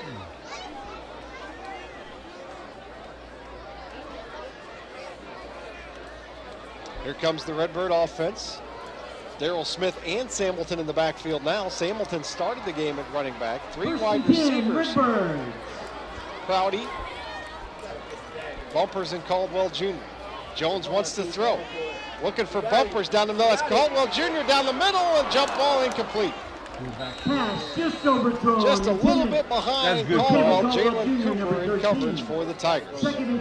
Going for it all after the buff punt, rather. A little iffy. I mean, I like the aggression, but there were two people on coverage here on Caldwell. So I think, though, if it's out in front, he's got a chance to go up and make a play. It was just too far behind him. But, you know, I mean, you show aggression like that, and that's putting Edwardsville on their heels a little bit. So I like it. 2nd and 10, and when does Darrell Smith get heavily involved? We'll see. After they score here, it's going to be a lot of Darrell Smith the rest of the way, I think. He gets it here up the middle. His best carry of the night. Gain of 5 down to the 35-yard line. I say his best. I believe it's only his second. And his other one was a loss, I believe. 3rd down for all. He had a head of steam there and a good push by the Redbird offensive line. Gain of 5 brings up 3rd and 5. He pushed the pile a little bit too. Nice hard, put his head down and kept churning those legs. That's what you want to see your running back do, is keep those legs moving. Right. And, you know, pick up those extra yards. 4 wide receivers set. Smith behind Jones, sends Bumpers in motion. Takes the snap, rolls to his right. Goes to Force. Back down the middle of the field. That's caught by Walker. First down. Down to the 22-yard line. First down, Redbird. Goes number 85, Terrence Walker. He's had a big night receiving the football. Second catch of the night. Two receptions, but they've both been big ones. Yeah. The Redbirds have a first down as Walker heads off. Samilton checks in for him. But they ran twins. The guys on the right cleared out. He was number 2. And Jones in the pistol. Samilton next to him. Smith 3 yards behind him. And Jones continues to get a lot of time back there. The line's done a great job. I was talking to one of the Edwardsville coaches the other day. That's the thing they were most worried about, this whole team, was that offensive line. Jones rolls to his left this time. Throws, and that is incomplete. A little too hot to handle for Caldwell Jr. Incomplete at about the 15-yard line. It'll bring it 2nd and 10. Sideline. And I mean, if you're the coaching staff of all, you got all the sophomore quarterback come in and show the boys that he's shown. Max protection for that quarterback. I mean, he's good under pressure, and he just seems seems pretty confident back there. Rolling left and right has been equally effective. And yeah, he's done a good job so far. Wasn't really the plan to have him at quarterback, I don't think, when everything started here. He's kind of earned this job. 2nd and 10 for the Redbirds. Jones takes the snap, wants to throw. Now under pressure, throws it away. That could be intentional grounding, and it is. Flag down. Yeah. I mean, that's going to be a huge penalty. Boy, the couple of times that they have gotten to him, man, they've got him Got him deep. He keeps running the wrong directions. Yeah, and it's, I think the only time they've gotten to him, they've had to bring a blitz, and he's not picking up who the hot man is and getting rid of it quickly, or as quick as he needs to. Anyway. Right. You were just saying all these things. Yeah, now he looks like a soft. That's going to happen. So what is that? Is that a 15-yarder? Well, I think it's the penalty. It's a loss of down, certainly, and I think the penalty is marked from the spot of the foul, if I'm not mistaken. No, they'll mark it from the line of scrimmage. Okay. But the loss of down, of course, is... Mark that penalty off against the Redbirds, backing him up. They do mark it from the spot of the foul. It's 5 yards from the spot of foul and loss of down. Oh, my goodness. That takes it all the way back to the 46-yard line. I thought that's what the penalty was for grounding. So we are looking at 3rd and 4. Yeah, it is. He just says loss of down. They need to get to the 12-yard line. They have it at the 41-yard line. Third down for the Redbirds. Ball brought all the way back out 46-yard line. It must be from the spot of the foul, 15 from the spot. It's even worse than I thought. 24 yards. Well, that's a huge 3rd and 35. It should be just you might have 2 downs to get to it if you can pick up balls put into play. 20 yards here, 25 yards maybe. Or yeah, the previous spot. Jones turns, wants to throw. Lots of time this time, going deep down the field for Caldwell. Double covered, now triple covered. And that one is almost intercepted. And incomplete it falls. So it's 4th and 35, and now the Redbirds will have to punt it away. So what started off as such a promising drive. Redbirds had it at the Tiger 40, looking to go ahead. Drove it down to the 22-yard line. But the grounding penalty from about the 40-yard line, 41-yard line, pushed them all the way back to the 46. That was their first penalty of the game. And boy, was it a huge one. I mean, that's the biggest penalty we've seen for either side throughout this game. That one hurts, and Jonathan Bumpers will get set to punt it away here. Norman Harris back deep to receive for the Tigers. He stands at about his 18-yard line. Bumpers to punt it from his own 40. High kick, good kick from Bumpers. Fair catch called for and made, and a flag comes out. It's got to be holding. Fair catch called and the flag down on the play. So we'll check the penalty. 3:43 left to go in the first half. 14-14 our score. Tigers Redbirds homecoming at Public School Stadium for the Alton Redbirds. Lots of festivities planned for halftime. They had a big parade before the game and painting the town red and celebrating homecoming all week here in the community. Holding on Edwardsville on that punt. Holding on the Tigers. Move the ball back. So the Edwardsville's going to have a long way to go here to take the lead. But the Redbirds could somehow get a 3 and out here and get the football back. Yeah, they might have a little bit of time. And receiving the opening kickoff of the second half as well. But the Edwardsville offense has been anything but easy to stop tonight, especially Kendall Abdur-Rahman. Rahman wants to throw into the flat, and that ball's caught by King. Out to the 15-yard line he goes.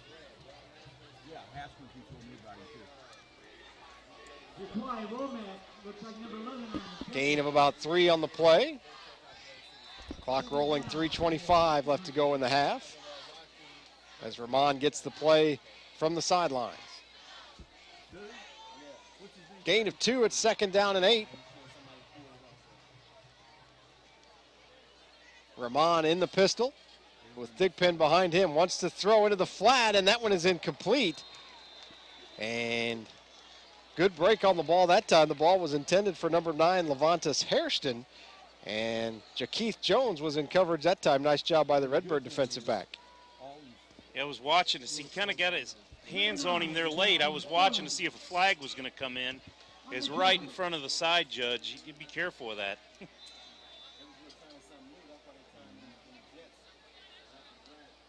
3:02 to go in the ball game. 14-14 tie from Public School Stadium. Rahman in the pistol. rolls to his right, and he's going to keep it. And out to the 20-yard line he goes, and he's going to be brought down there by a host of Redbirds. And it's going to be 4th down. Now flags come out. Oh, no. Getting a little chippy.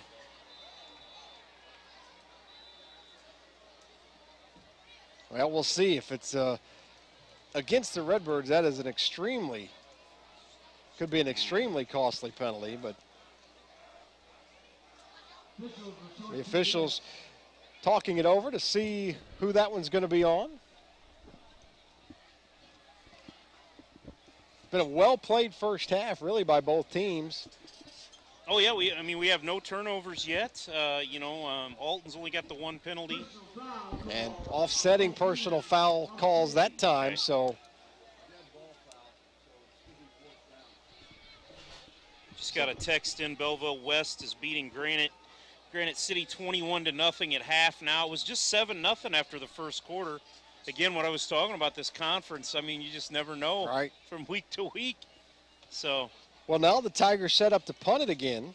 The last time they tried to punt it, the snap went over the head of Devin Parker, and the Redbirds brought him down for a big loss. If that happens this time, it could be a touchdown for the Redbirds. 2:51 to go.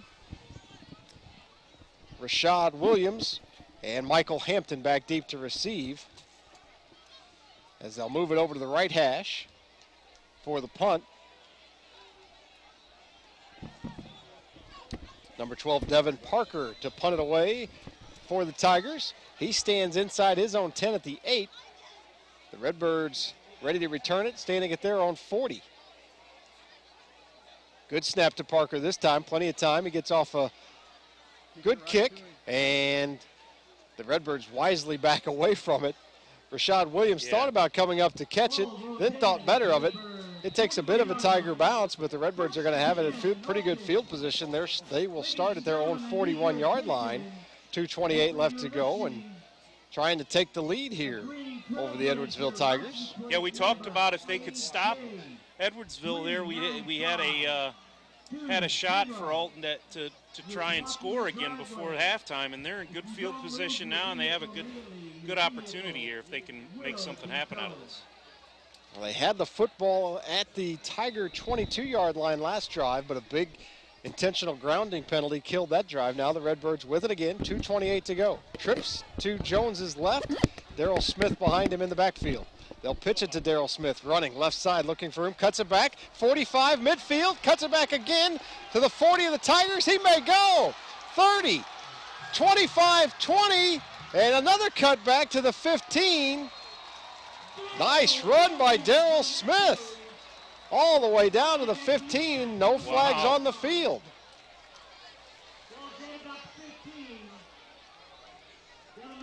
That's a 44-yard run. 44-yard run by Smith. On his third carry of the night, he finally breaks free. And it looked like for a moment like he may go, but the Tigers had a good angle on him and able to bring him down, but not before he takes it all the way down to the Tiger 10. Oh, so that's a 49 yard run. And first and goal, just barely for the Redbirds. They cannot get a first down, so Jones with Smith behind him. 2:05 to go. And Jones keeps it this time, trying to cut back, and he's brought down for a loss. Back at the 13-yard line, it's a loss of 3. Boy, he was lucky there. Did you see how he had the ball out? Yeah, he's holding it like a loaf of bread, as they say. Yeah, he was lucky he didn't turn that over there. You got to tuck that thing. Well, ever since I said those nice things about him, he's starting to play like a sophomore, isn't he? We'll see what they can do here. Second and goal from the 13. Smith behind him. 4 wide receiver set. Jones looks to throw. Into the flat for a little wide receiver screen to Caldwell Jr. And good job by the Tigers that time. That one was about a tackle away from being broken into the end zone, but the Tigers recover and make the play. He's brought down at the 8-yard line. It's a gain of 5 and brings up 3rd and goal from the 8.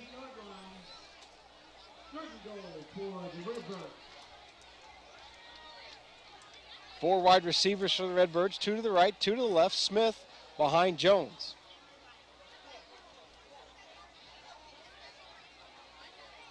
Rolls to his left, throws for Walker again. That's overthrown. A little too hot maybe from Jones, yes, out of the hands of Walker.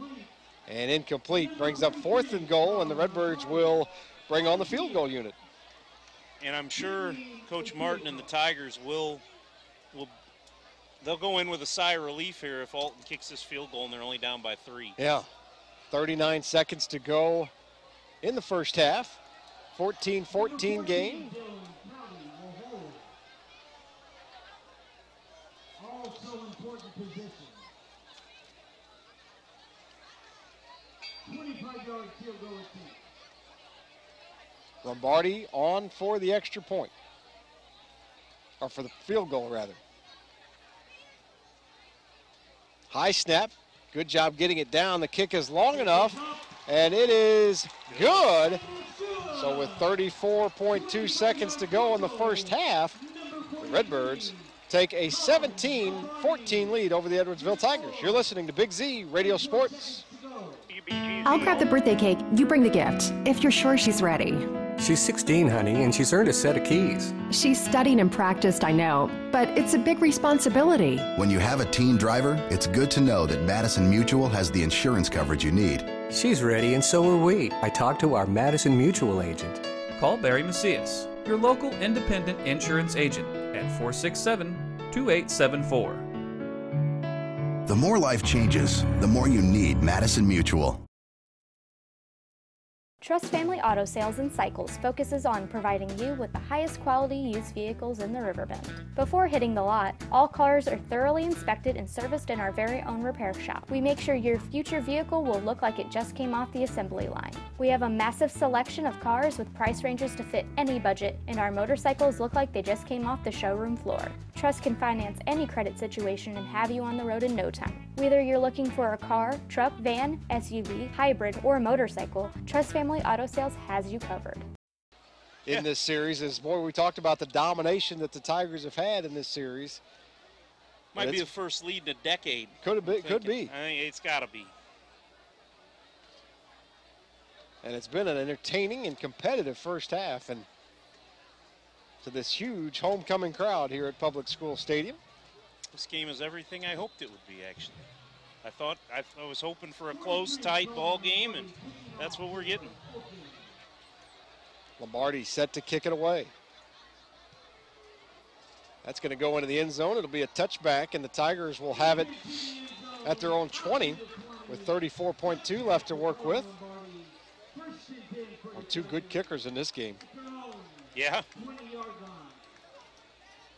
You know, I mentioned beforehand, Edwardsville's kicker from last year is a starting kicker in Memphis this year as a freshman. Yeah, right. So such a weapon, too. And a lot of teams you see in high school football, even at that range, the 23-yard field goal from Lombardi, a lot of teams would have had to gone for it there without having the confidence in their kicker to make that. We've actually seen some really good kickers come out of this conference in the last 5 or 6 years.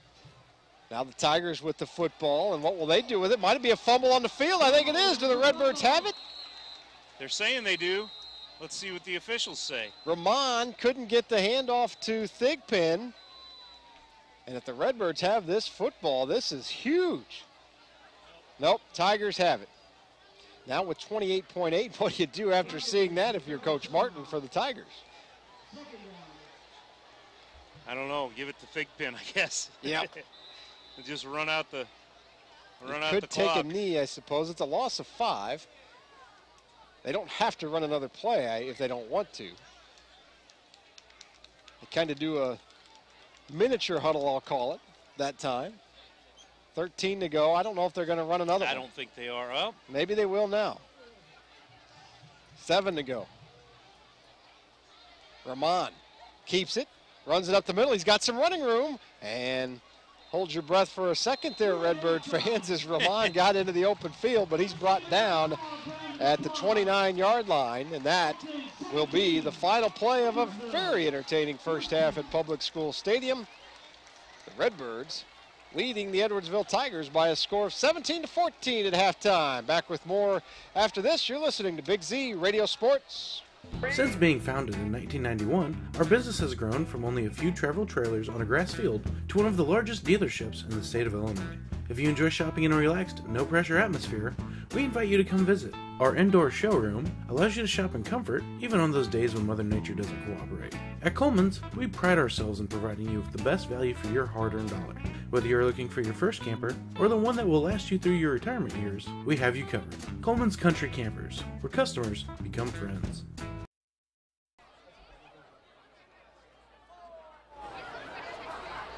Here we go, Redbird fans. Cheer, dance, Brooklyn.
With Bill Roseberry, Nick Darback with you from Public School Stadium inside the Barrett Heating and Cooling broadcast booth. Halftime.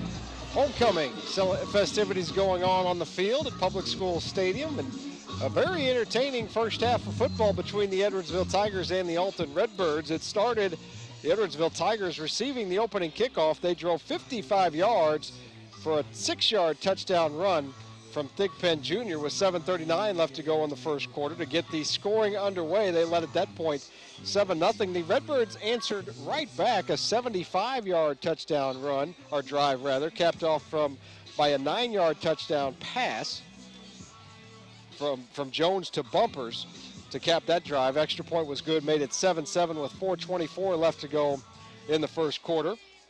9:19 left to go in the second quarter. A 13-yard touchdown run from the Edwardsville Tiger quarterback Kendall Abdur Rahman. 13-yard touchdown run. Extra point was good. Made it 14-7. Capped off a 48-yard touchdown drive for the Edwardsville Tigers then. On the ensuing kickoff, the Edwardsville Tigers kicked it out of bounds. The Redbirds, instead of taking the ball at their own 35, elected to push the Tigers back, and because Kevin Caldwell Jr. took the kickoff 95 yards to the house for the touchdown. Extra point was good from Lombardi, made it 14-14 at that point with 9:04 left to go in the first half. No scoring then until 34.2 seconds left to go in the half. A 23-yard field goal from Colin Montgomery gave the Redbirds the 17-14 lead. That is where we stand at halftime at Public School Stadium, and everything we hoped it would be, Bill. Yeah, I mean, this is exactly what I thought we were going to get out of this game. A couple of strong offensive performances and kind of fledgling defenses. I mean, I thought that, there were flashes from both defenses, both offensive lines. I mean, that's probably the story. They both play well, and the elusiveness of these Alton players once they get their hands on the ball. I mean, they're so good after the catch and running with the ball. I mean, what Kevin Caldwell Jr. did on that return on the kickoff, and then what Darryl Smith did on that long run there before the field goal late in the second quarter there. Well, and one of the things we talked about, the Redbirds' first touchdown drive was pretty much exclusively through the air. Jones throwing the football. It was a big pass play to Walker on that drive. Yeah, 38 yards, and he went 4 consecutive completions on that drive, with the touchdown being the 4th one. Right, and the Tigers kind of able to shut that down, but then we saw Darrell Smith get going a little bit towards the end of that first half, and I expect to see Smith get a pretty steady diet here in the second half. Right, especially with him getting a lead. I mean, the key for Alton here is to hold this lead. Now, they get the ball to start the second half.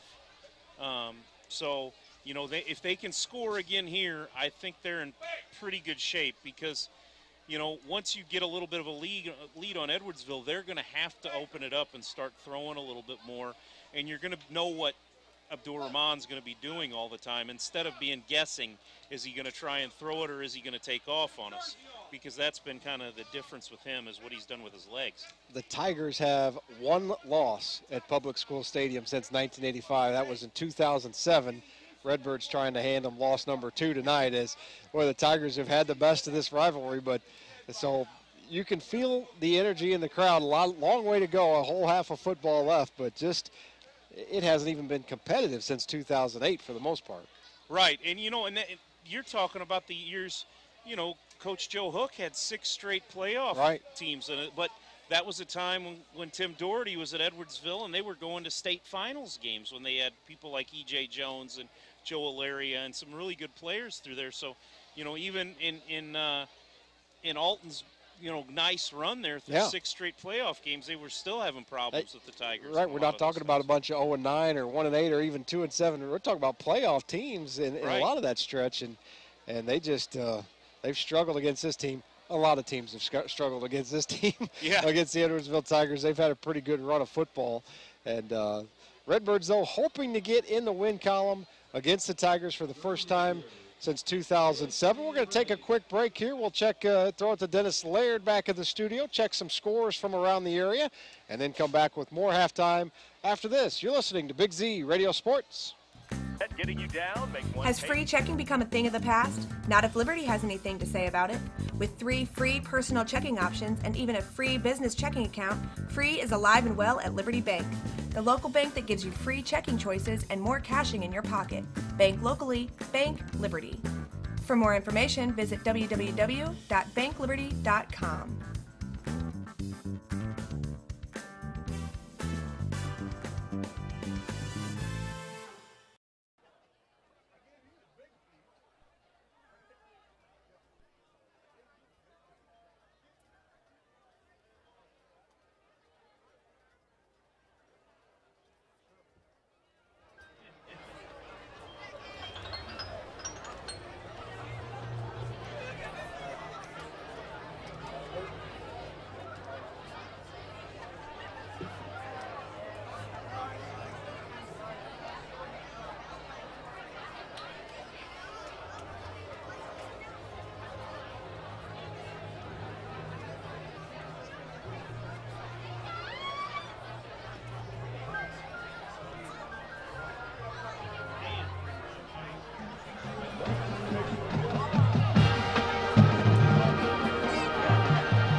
Public School Stadium inside the Barrett Heating and Cooling broadcast booth. Bill Roseberry, Nick Dar here with you after a very entertaining first half. I was here. Were you here last week?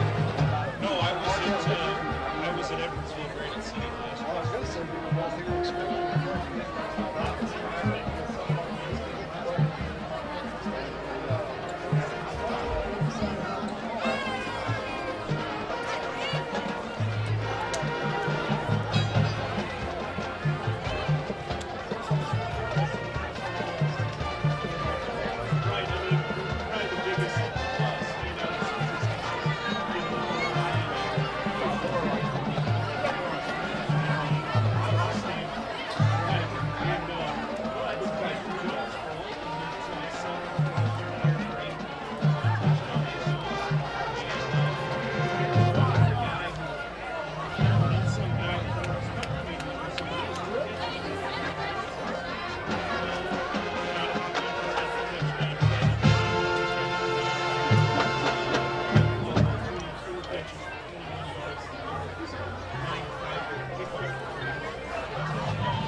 Ladies and gentlemen, your Alton High School Marching 100, performing Echo Off the River.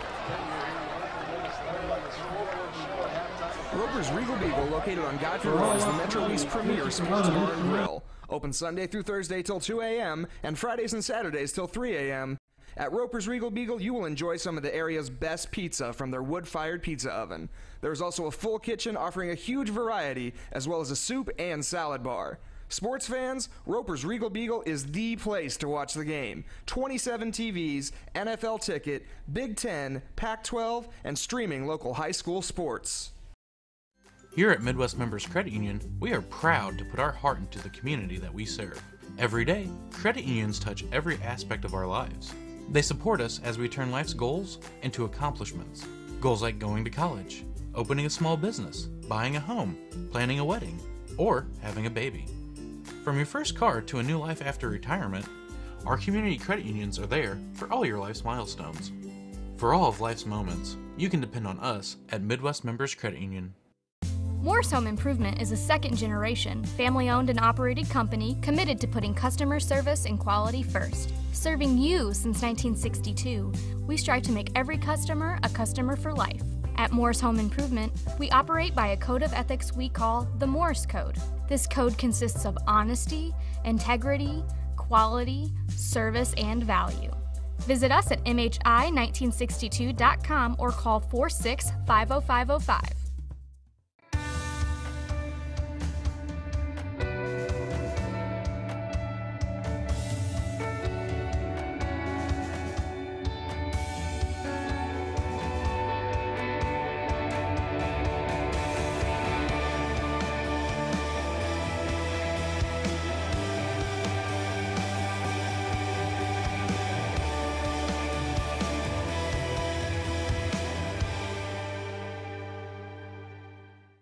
When you're looking for the best selection, price, and service in the area, Marty Kinsella, Chrysler, Dodge, Jeep, and Ram of Jerseyville has you covered. Working with the world's leading automotive brands, we guarantee you'll find a car that suits your needs and your budget. We also carry a massive pre-owned selection to expand your options and save you money. Once you find something you can't wait to drive home, count on our professional financing team to get you approved for a loan, regardless of credit. Family owned and operated since 1975, we are one of the top dealerships servicing the RiverBend area. When you want the best, no one can deliver like Marty Kinsella. Roberts Motors is proud to say that we've been serving the Alton area for over 68 years. You must be doing something right to be able to say that. Stop by and find out why customers love the experience at Roberts. We pride ourselves in providing our customers all the information they want in an upfront manner, making the process of buying a vehicle easy and surprise-free. High pressure, hidden fees, surprises, not allowed here. Stop by today and let us show you how buying a car is supposed to be. Roberts, the value store since 1949.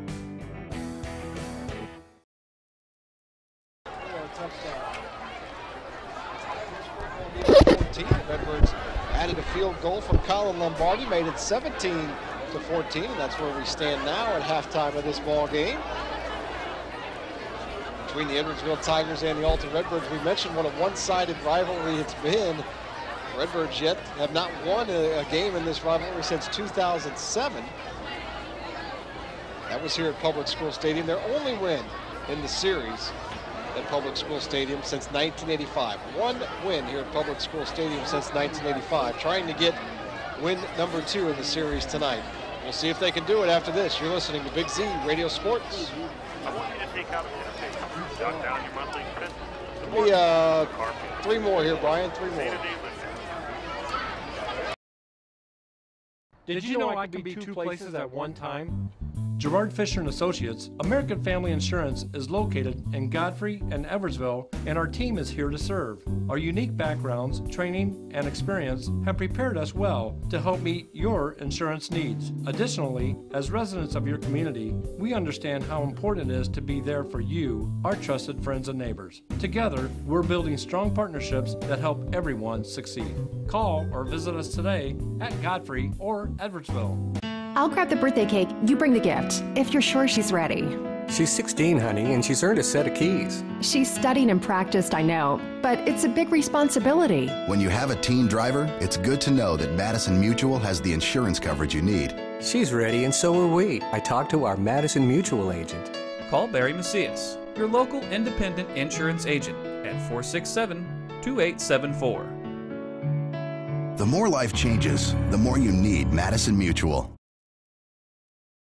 Trust Family Auto Sales and Cycles focuses on providing you with the highest quality used vehicles in the Riverbend. Before hitting the lot, all cars are thoroughly inspected and serviced in our very own repair shop. We make sure your future vehicle will look like it just came off the assembly line. We have a massive selection of cars with price ranges to fit any budget, and our motorcycles look like they just came off the showroom floor. Trust can finance any credit situation and have you on the road in no time. Whether you're looking for a car, truck, van, SUV, hybrid, or motorcycle, Trust Family Auto Sales has you covered. Since being founded in 1991, our business has grown from only a few travel trailers on a grass field to one of the largest dealerships in the state of Illinois. If you enjoy shopping in a relaxed, no-pressure atmosphere, we invite you to come visit. Our indoor showroom allows you to shop in comfort, even on those days when Mother Nature doesn't cooperate. At Coleman's, we pride ourselves in providing you with the best value for your hard-earned dollar. Whether you're looking for your first camper, or the one that will last you through your retirement years, we have you covered. Coleman's Country Campers, where customers become friends. Has free checking become a thing of the past? Not if Liberty has anything to say about it. With 3 free personal checking options and even a free business checking account, free is alive and well at Liberty Bank, the local bank that gives you free checking choices and more cashing in your pocket. Bank locally, bank Liberty. For more information, visit www.bankliberty.com.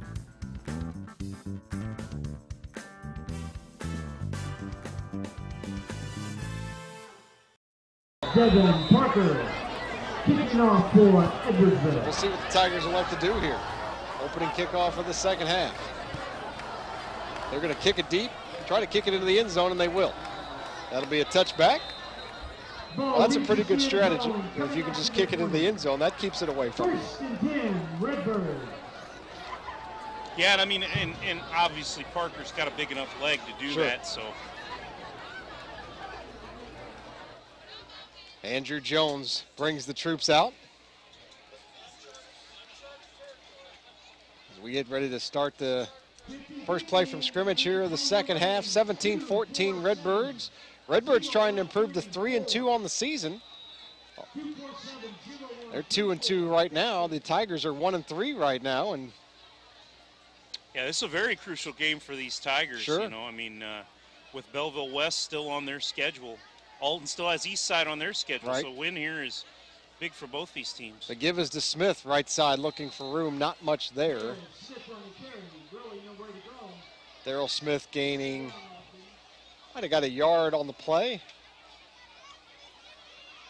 Looks like they're going to not give him anything. He's still standing there on the 20. No gain, right to the 20.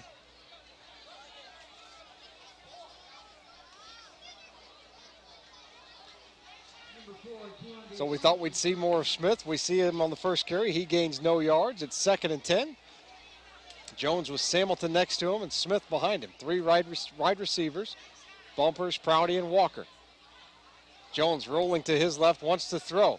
Throwing to the sidelines, and it's incomplete, I believe. Are they going to say Bumpers made the catch there? I think they are. That's a heck of a catch. The ball was behind him.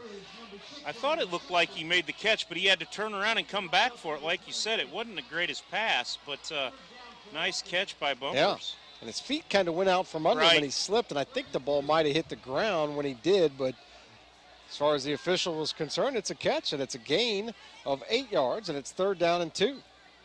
Much more manageable 3rd Sure. down. Nice. We might see Daryl Smith here. Could see him. Samilton next to Jones, Smith behind him, 3 wide receivers, Prouty, Bumpers, and Caldwell. And now a timeout called by the Redbirds, as they'll want to talk it over here and convert what is, it's early, but I think an important 3rd down conversion here if you can keep this drive going and keep your offense on the field for a bit. Oh, absolutely. I mean, you know, like I said, this opening drive is important for Alton to try and kill some clock time and put some more points on the board to really get some breathing room, since they weren't able to get into the end zone on that final drive the first half and just get the field goal. Well, when you have the lead, and you get the ball to start the second half, it's really a nice advantage to have, and you hate to give it up right away by a 3 and out. So 3rd down and 2. We'll see if the Redbirds can draw something up here that converts. And a lot of options for the Redbirds. They've got a lot of weapons offensively. They can beat you through the air, and of course, Daryl Smith has been the biggest weapon all year. And for the first time all night, Andrew Jones is under center. Smith behind him. Toss it to Smith, right side, trying to find room. Trying to get the corner to the 30. There's a flag down. That's coming back. I think it's a first. He's got a first down, but that's going to be a holding call, against the Redbirds. Is that flag lying back at the 24-yard line, and he easily had the first down. Oh, yeah. I mean, he really turned it on to go around the corner there.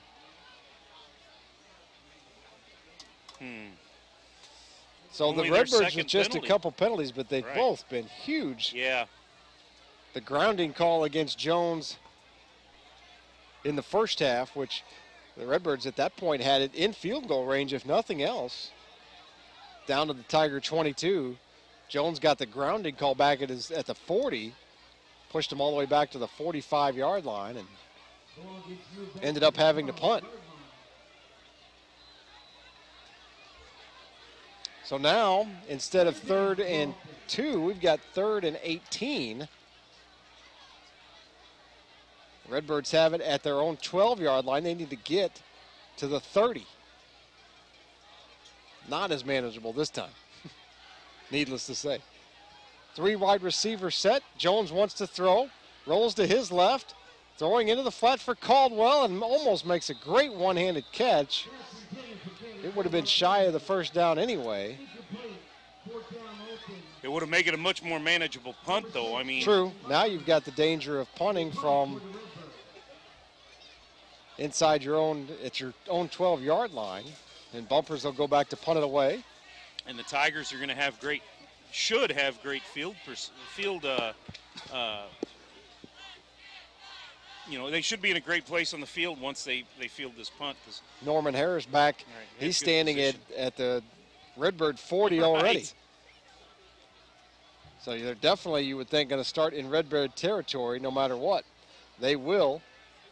And this takes a sideways bounce at the 35-yard line. The Redbirds down it there. But, boy, the Tigers are going to have a short field, 35 yards to go to take the lead here with 9:44 left to go in the third quarter. And so what was a promising drive, and there is a flag down on the field back at the 43-yard line. So we talked about well played, clean game, no penalties, and now the laundry's coming out. Yeah. It's like they're tuned into us. Well, that looks like it's another penalty on the Tigers. Yeah, I think so. And they've had quite a few. Alton still only has two, like you said, two very crucial ones at terrible times, but I think it's personal foul penalty too. And just no need for that. That is a huge penalty. 15-yarder against the Tigers. So instead of starting at the Redbird 35, they're going to start at their own 42. Well, they're helping them out a little bit. From the spot of that foul, they mark it back 15 yards, and, there wasn't even a return. No. Rahman turns and hands it to the running back, Thigpen. He's got some running room. Nifty moves on the far side. And finally out of bounds, but not before he picks up a first down into Redbird territory down to the 48-yard line. Gain of about 10, and it's good for a Tiger first down. Maybe his best run of the night right there. Yeah, coming into this, he had carried the ball 8 times for 30 yards, and he hadn't done a whole lot tonight. So Rahman tries to fake it to him. Now he keeps it, and Rahman into the open field. He is gone. Touchdown, Tigers. Kendall Abdul-Rahman from 47 yards out. And, boy, he faked the handoff to Thigpen and got out there, and there was nothing but open field. So fast. I mean, he just runs away from people once he gets out there. He absolutely did. And he breaks that one into the end zone, 47 yards out, and just like that, the Tigers have the lead back. It's 20-17, pending the extra point.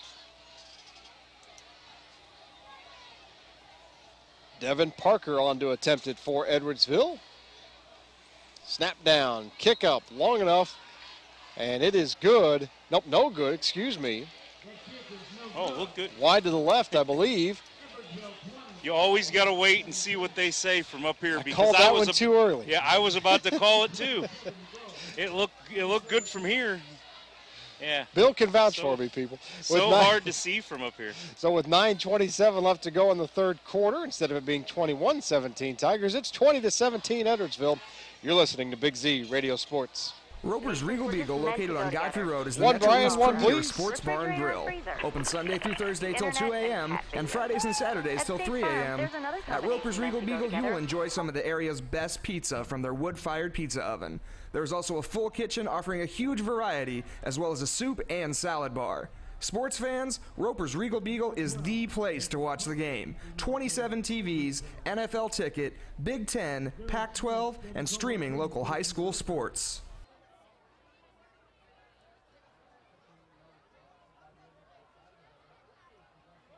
Half capped off by a 47-yard touchdown run from Kendall Abdur-Rahman has given the Tigers the lead back, and with 9:27 left to go in the third quarter, it's 20-17 Tigers as they get set to kick it off here.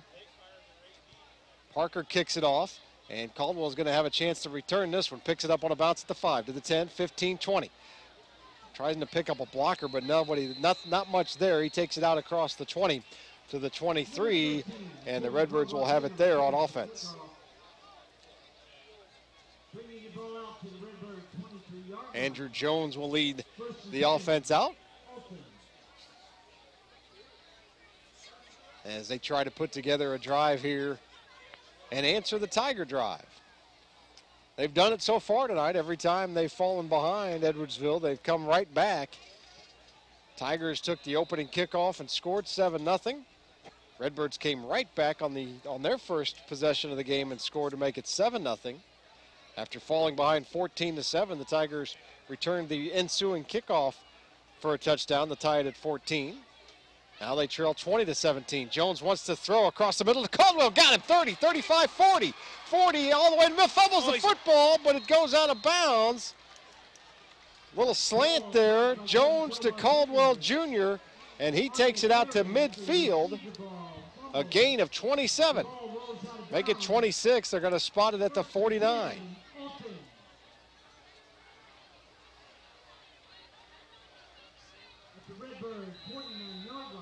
Caldwell fumbled it at the end of the play. It goes out of bounds, though. Now the Redbird, a couple of the Redbird receivers weren't sure about the spot. It's back at the 49, and the Redbirds will have it there. 1st and 10. Boy, did they get lucky on that. I saw the ball squirting around on the when they went to tackle him, and I don't know if he saw that other defender coming across that hit him. Might not have. He was focused on the guy that he was trying to stiff arm him, and yep. Empty backfield for the Redbirds, and now flags come out. Delay a game. They never could get quite ready, and the receivers, I think, with the fumble, the ball went out of bounds at about the Tiger 45-yard line, but they moved it back to the 49-yard line of the Redbirds for the spot. The Redbirds seemed to be confused a little bit. Right.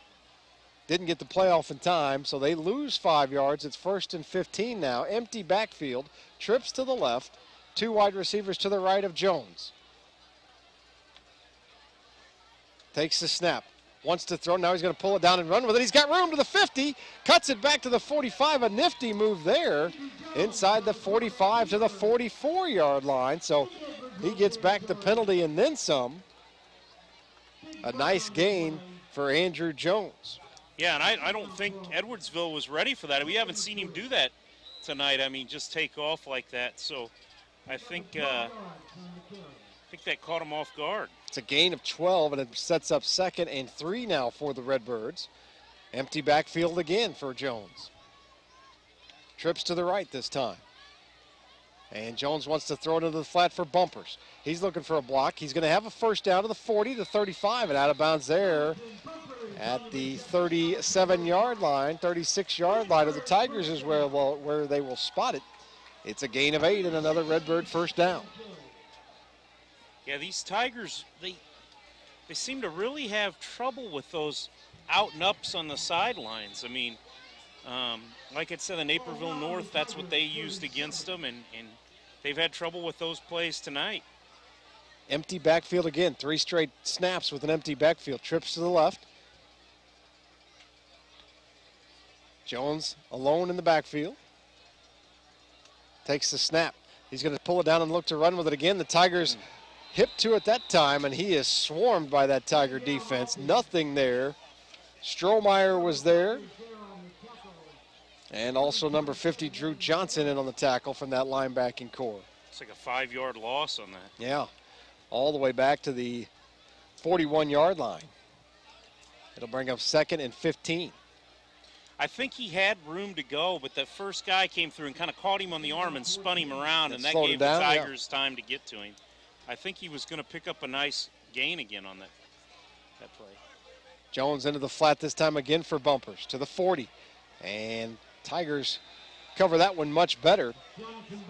It's a gain. They'll get about 3 on the play. It'll bring up 3rd down and 12.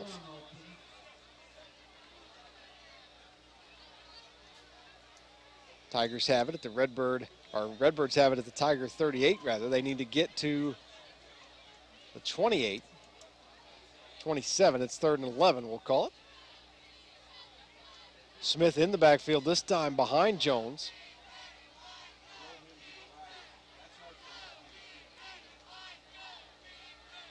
And the snap to Jones. He's going to roll to his right. He's in trouble immediately. He is going to be brought down and sacked again. Another big loss. That time it's Norman Harris, I think, on the sack for the Tigers. As they bring a blitz.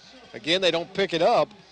And that's a big loss all the way back into Redbird territory, back to the 49-yard line. And the Redbirds will have to punt again. So what was a promising drive stalls and ends with a 4th and 23 punt for the Redbirds. Great pressure by the Tigers that time. That's something they have not really been able to do a ton of tonight, but they really did a good job of getting pressure on him that time. Well, they've had to blitz to get the pressure, but when they have come, it's been effective. And now punt almost blocked. Bumpers does a good job just to get it away. Harris fields it on a bounce at the 15 to the 20, 25, takes a shot, still on his feet. Wow. Brought down at the 24-yard line. He took a shot and did not go down, amazingly. Kept going. Tough runner.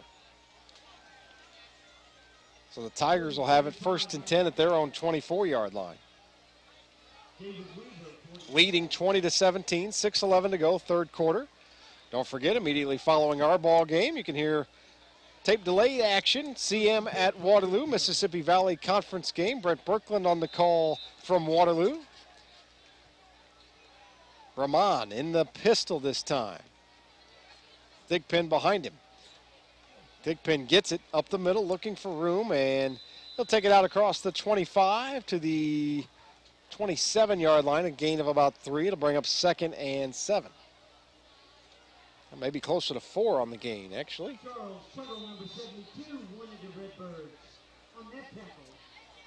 2nd and 6 for the Tigers. Thigpen behind Rahman. They'll give it to Thigpen up the middle. And he eludes a tackler, takes it across the 30 to the 30. They're going to spot that close to the 35, and that's going to be a 1st down. So 1st and 10, the Tigers keep the chains moving. Thigpen 2 carries and a 1st down. 20-17, the Tiger lead.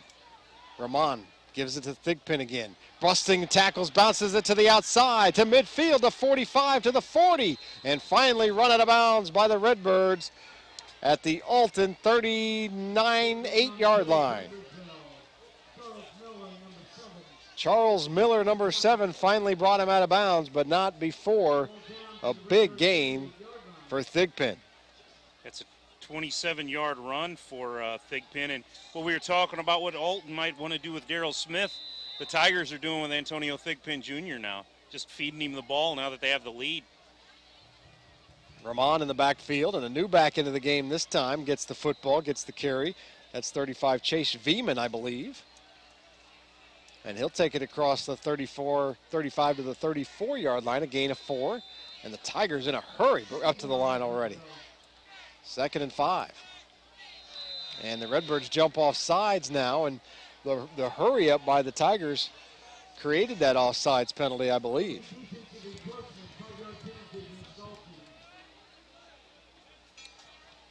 Unfortunately, that's actually their freshman runner, I believe, number 26. He's on the JV roster. He's not on the roster that we have, so I can't remember his name. They do that sometimes. But, yeah, he's a talented running back. So he gets it again, and he's out across the 25 to the 24-yard line. And it moves the chains for the Tigers. Another 1st down, 1st and 10 now, as Thigpen checks back in.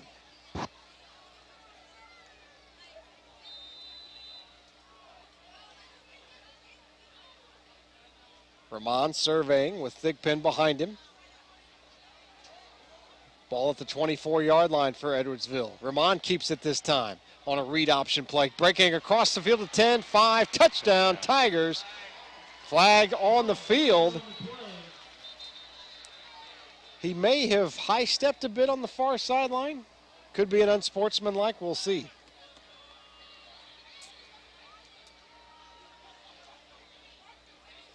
I was writing down stats there. I don't know if, was there holding? That's too far up for it to be holding. And if it was, it's a horrible hold because he was already in the open field. I think he maybe high-stepped a little on the way to the end zone, and they're calling it unsportsmanlike conduct. Well, they're talking about it, so. You never know. Sometimes they talk about it and then pick it up.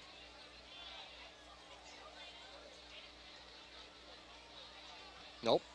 Unsportsmanlike personal foul call against the Tigers. And that's going to negate the touchdown. Oh, man. And bring it back to the 19-yard line. So they threw the penalty at the 4. They mark it off from there. So now the Tigers have it.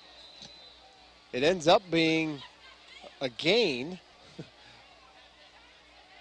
on the play of about 5 and brings up a 1st and 5, even though there was a penalty against the Tigers. Rahman fakes it to Thigpen, keeps it again this time outside. Another flag flies. That might be a hold. Rahman takes it to the 1 and not quite into the end zone. You're going to put him down at the 2. Down at the 2, but that one's coming back, I think, anyway. The flag lying at the 14-yard line. So Rahman's been into the end zone once, almost into the end zone another time, but I think both of them are going to be called back.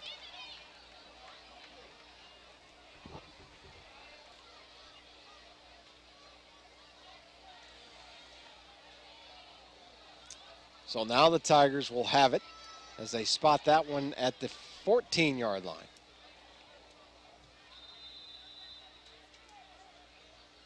And in the pistol again is Rahman. Ends up being a 1st and 10 now. Starting over, basically. Rahman into the flat, got a man, caught. And Redbirds all right there, though. Levantis Hairston, the receiver, in the flat, and he gains about 2 on the play, and he'll bring up 2nd down.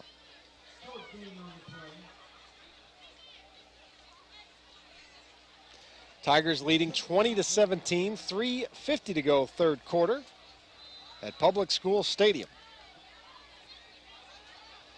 Rahman in the pistol. Thigpen Jr. behind him. Rahman wants to keep it. Now he tosses to Thigpen Jr., cuts it back, and he's down at the 20. And a gain of a couple.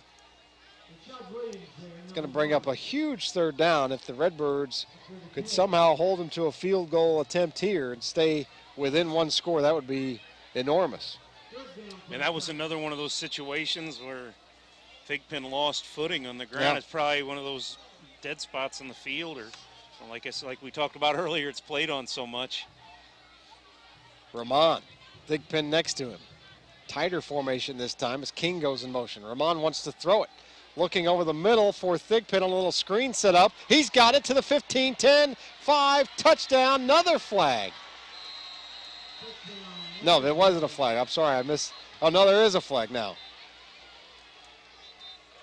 Oh, I see it at about the 11-yard line. I thought they threw it, and then I bet you it's another Jakeith hold. Jones rolled over on the flag, I believe, and made it disappear.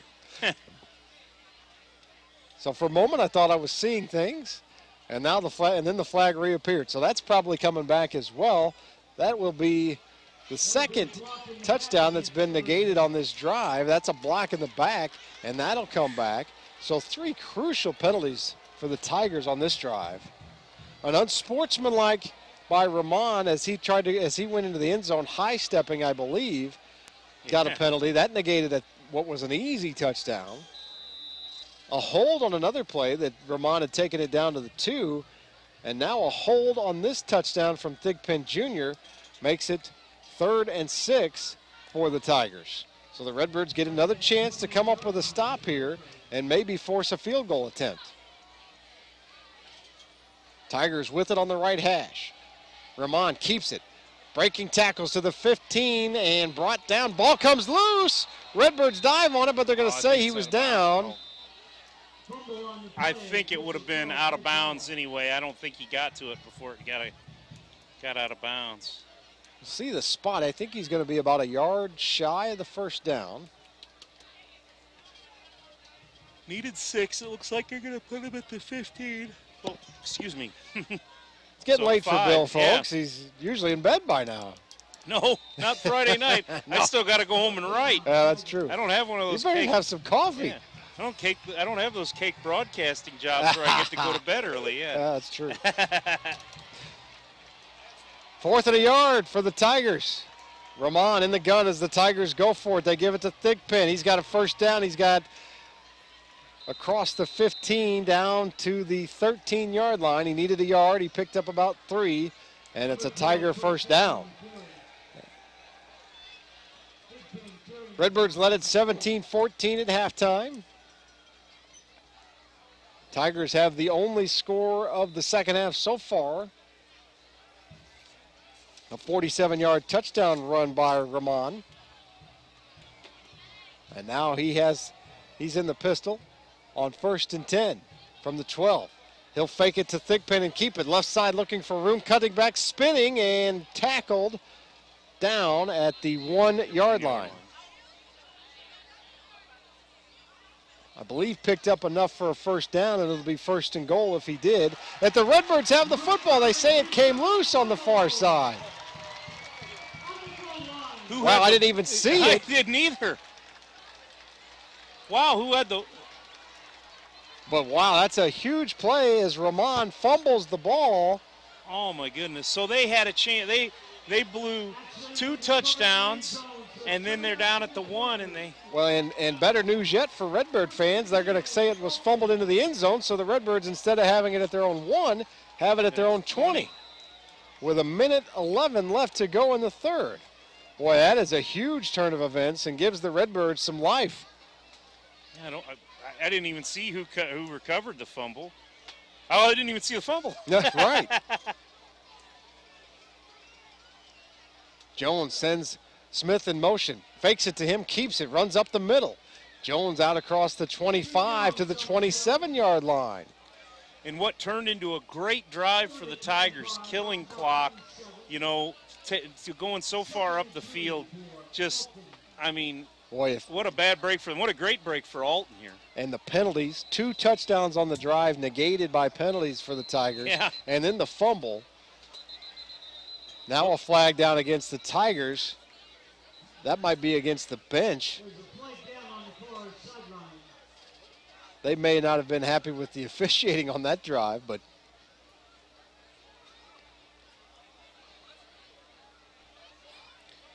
well, they probably had a pretty good look at the play. I mean, it's right on their right sideline, and or maybe a bench warning, I don't know. Now we've got a linesman taking off the linesman jersey and walking down the sidelines.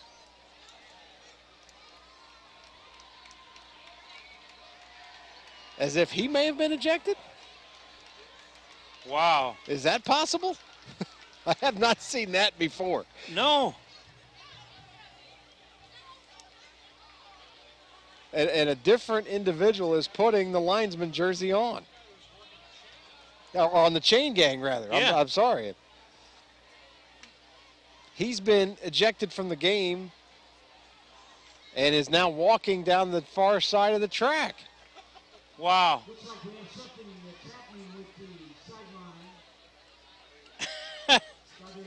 And I think this is a chain gang that works Alton games, has worked Alton games for years and years and years.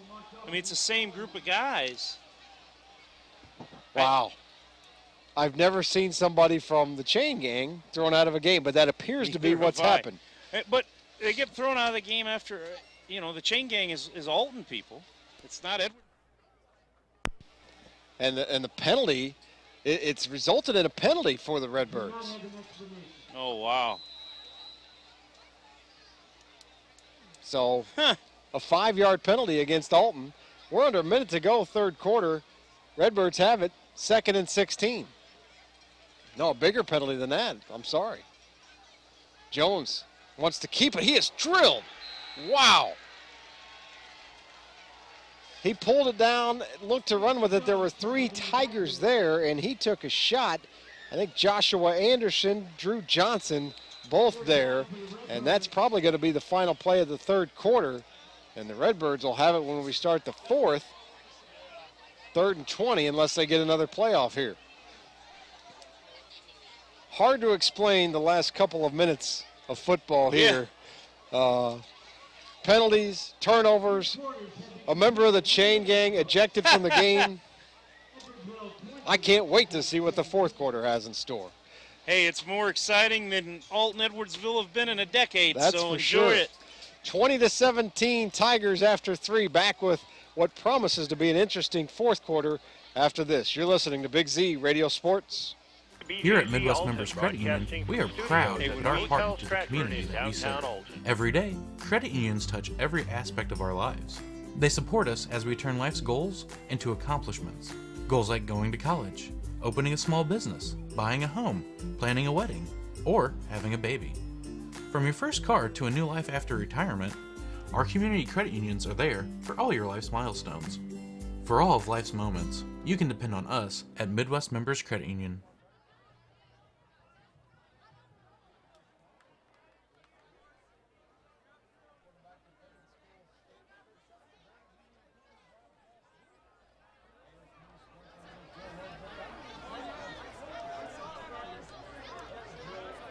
The Tigers, or Edwardsville leading the Redbirds after 3 quarters. I'm frazzled. The last couple minutes of that third quarter were something else.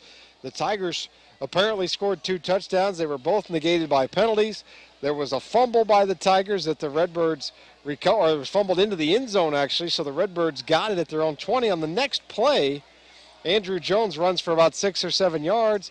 Flags come out, and a member of the chain gang gets ejected from the game. I have never seen that. In 10 years of covering football games, I've never seen a member of the chain gang thrown out.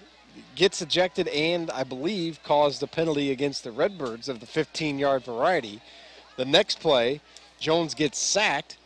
Big loss on the play. It's now 3rd and 20 for the Redbirds from their own 10 as we start the fourth quarter of what's been a highly entertaining football game. Yeah, like I said, just enjoy it. These teams haven't had a good game like this in a long time.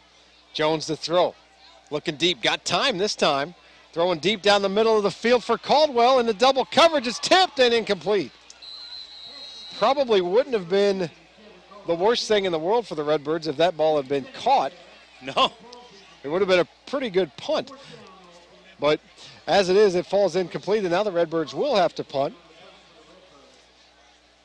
And Jonathan Bumpers will head out to take care of that duty for the Redbirds. And a dangerous Norman Harris ready to receive this one, standing at his own 45-yard line. Yeah, he had a nice return last time, like you were talking. I mean, he took a couple hits and kept going. I will say he's taken a couple risks tonight in catching footballs that maybe he shouldn't have, and muffed one, I believe, as well. So you never know. Right, yeah, he dove for that one in traffic, and he caught the ball, but, I mean, that was a ball he should have stayed away from. Good snap to Bumpers. Gets away a high short kick. Harris fields it, fumbles at the 40 again, and brought down. Ball loose. Who's got it? I think the Tigers may have recovered. We'll see. Flag down again. Flag's going. I think Edwardsville got the ball. Another flag. Well, we talked about Harris taking some risks and fumbled some punts tonight. He does it again. And then 2 flags come out. The Redbird special teams unit walking off the field with some of their plays pointing that they have the football. They haven't made a decision yet, I don't think. I thought Edwardsville had the ball. I thought I saw an Edwardsville player pick up the ball, but I'm not sure. Nope, Tiger football. Personal foul against the Tigers, though. No, it is Redbird football. Maybe the penalty was signaled against the Redbirds, but possession signaled to the Redbirds as well. Wow.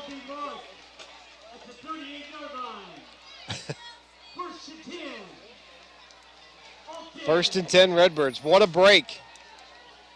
Well, when you're trying to end a winless streak that's lasted since 2007, you need some luck and you need some breaks, and they get one there. That's a first turnover, right? I believe so. Yeah. Well, no, the Tigers turned it over on the last possession, too. Oh, yeah, I'm sorry. Down near the goal line. That's 2 straight. Right. Trips to the left for Jones. Darrell Smith behind him. He's been quiet all night. Just a handful of carries. One big run. He gets it here, up the gut. Cuts it back, spins it back, rather. And across the 40, out to the 43-yard line, a gain of about 5.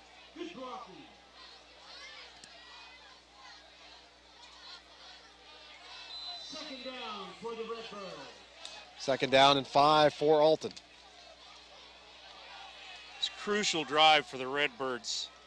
Really is. You get a break like that on the fumbled punt. Got to take advantage of it. 11 minutes to go. Long way to go here in the fourth quarter. 2017 Tigers. Redbirds trying to beat Edwardsville for the first time since 2007. Smith goes in motion. Jones fakes it to him. Flag down on the far side. Jones is going to run out of bounds. Only a gain of about a yard on the play, and we'll check the penalty, which is way over on the far side of the field. Might have been a formation penalty against the Redbirds.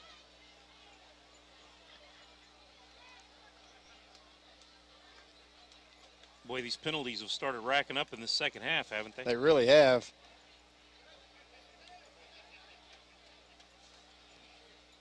Illegal motion against the Redbirds, and that'll push them back 5 yards.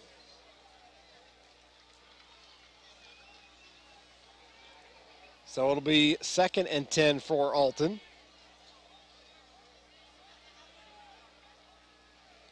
Well, we should recognize that offensive line of the Redbirds. They've done a good job tonight.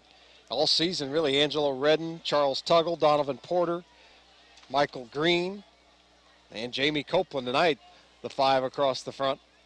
You know, Coach Dickerson and Coach Jacobs were really raving about them the other day when I talked to them. Empty backfield for Andrew Jones. Trips to the left. And Jones wants to throw to the left. To Caldwell on a receiver screen. He's got the football 40-45 and brought down. What a tackle.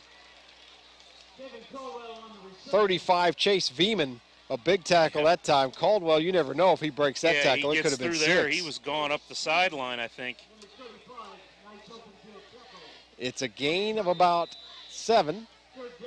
Out to the 46-yard line. Gain of, and it brings up 3rd and about 3. 32. Empty backfield again. Prouty and Smith to the right, trips to the left. And Smith in motion. He'll get it. Got some room. First down to the midfield. 45, cuts it back 40, and brought down all the way down to the Tiger 37-yard line. And boy, he's got some speed once he gets going, doesn't he? Yeah, Darryl Smith.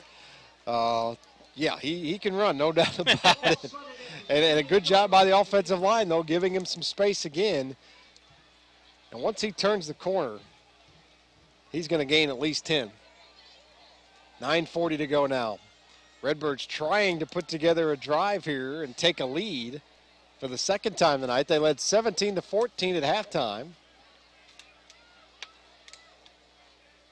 Kevin Caldwell Jr. pleading with the sideline to get the play in, as he doesn't want to get a delay of game penalty, but they either got one or took a timeout. Timeout, Redbirds. So, with 9:18 left to go, the Redbirds take a timeout. They have it 1st and 10 at the Tiger 37. We'll take a break, too. You're listening to Big Z Radio Sports. Morse Home Improvement is a second-generation, family-owned and operated company committed to putting customer service and quality first. Serving you since 1962, we strive to make every customer a customer for life. At Morse Home Improvement, we operate by a code of ethics we call the Morse Code. This code consists of honesty, integrity, quality, service, and value. Visit us at mhi1962.com or call 46-50505.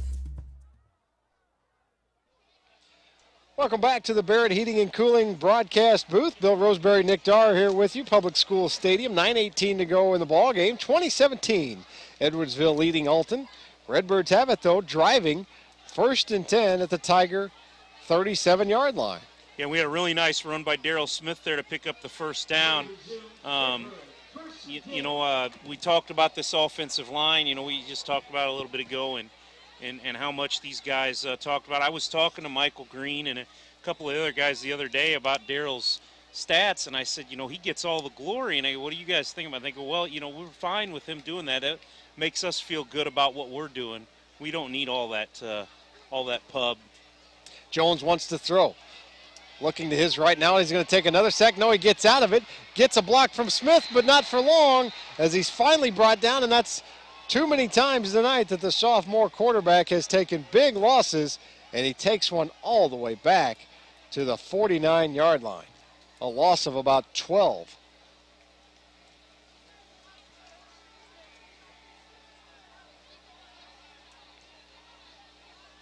And you've got to get rid of that football somehow, some way.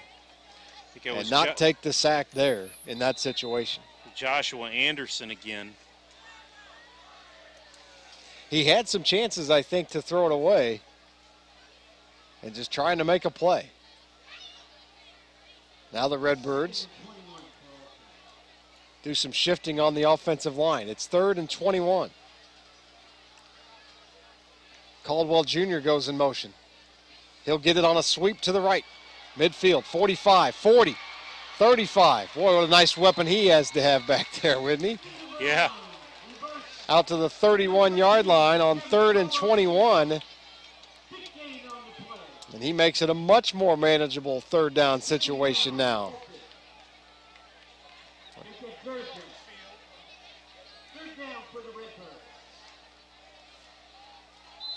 He takes it to the 31. And it's 3rd and 4. So from 2nd and 21 to 3rd and 4 for Alton. And we'll see who gets it here. Darrell Smith may be an option, certainly. As we go trips to the left for the Redbirds. Smith next to Jones. Clock rolling, 7:29. Jones wants to throw it over the middle and heavily covered by the Tigers. Caldwell had Tigers all over him, and that one falls incomplete. I thought maybe we were going to see some laundry come out, maybe a penalty, but we got somebody no flag. And Jamie Copeland is down 63, and he's bouncing back up to his feet. But only a sophomore, Copeland. Yeah.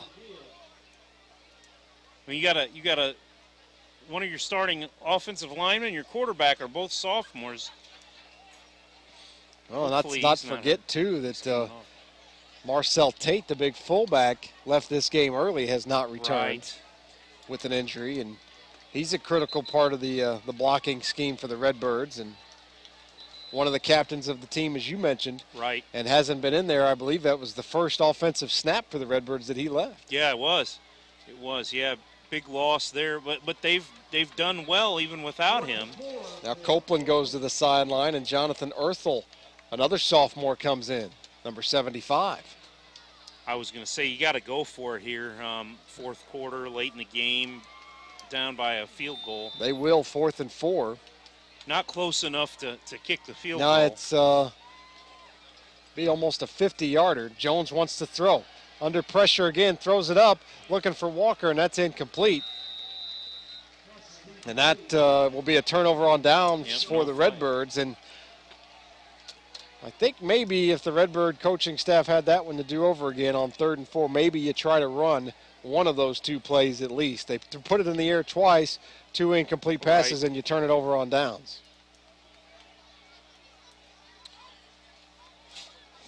So now 7:18 to go, and now you got to stop Kendall Abdur-Rahman and Antonio Thigpen Jr. because they're going to be coming at you a lot here, just running the ball and killing clock. Penalties and a turnover killed the last drive. We'll see if the Redbird defense can get a stop here. It's a good start to the drive for the Redbird defense anyway, as they bottle Thigpen up Jr. for no gain on 1st down, and it'll bring up 2nd and 10. If you're the Tiger offensive line and the Tiger offense in general, this is where you take pride in putting together a game-capping drive and eating up some clock and putting some points on the board, maybe putting this one out of reach. Can the Redbird defense get a stop? Rahman pitches it to Thigpen Jr. on the option. Great pursuit and a nice tackle there by Charles Miller of the Redbirds. It is a gain of 3, it looks like. Yeah. Gain of about 3, maybe 4. And now they're spotting it up across the 35 to the 36. So 3rd and 6 for the Tigers. Well, that was a nice play by Miller to chase him down from behind. Yeah, he's having a nice season. Big 3rd and 6 here. 6:15 to go. King goes in motion. Ramon keeps it. And he's going to be brought down at the 40-yard line, shy of the first down. I wouldn't want to have to make this decision. If I had to make it, I would punt. But it's 4th and about a long yard. Matt Martin's gutsier than I am. He's going for it, or at least they're going to line up to go for it. He'll go for it. 4th and a yard for the Tigers inside their own territory at the 40. Leading by 3 with 5:42 to go. Ramon in the pistol, thick pin next to him. Redbirds showing blitz, and Ramon will punt it. So the quarterback punts it, and the Tigers down it at the 24-yard line. So that the reason you do that is there's no return man, obviously, for the Redbirds, and they were hoping maybe to get a little bit better bounce out of it than what they got, but still the Redbirds have the ball at their own 24-yard line, 76 yards to go to get to the end zone. But keep in mind, they're down 3 with 5:29 to go, and a kicker in Colin Lombardi with a very strong leg. This, though, is a drive where we've seen, we've seen Jones play so great, but he's made some really, dumb mistakes with holding on to the ball and going the wrong way. Darrell Smith gets it on the first play of the drive. He's out across the 25, and a good spot out to the 27. A gain of 3 brings up 2nd and 7. So maybe more of a steady diet of Darrell Smith. We really haven't seen much of him tonight. Right.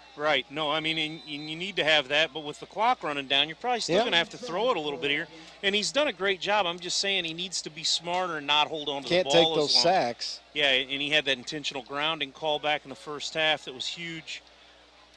As well as he's played, he shot him in the foot a few times, too. He goes into the pistol now. He has Smith next to him. Fakes it to him, wants to throw. Now pulls it down to run, and he has a little room. Flag down. And to the 30 goes Jones. He's brought out of bounds there. Check the penalty. The flag is down on the far side of the field. Jones took it out to the 28-yard line is where they spot the ball. And the officials will have a conference here about this one and see what this penalty is. False start. I've never seen an official signal false start for so long. But it is. I thought maybe he was going to start singing Proud Mary. I think, yeah, he was ready to maybe do a dance there. But,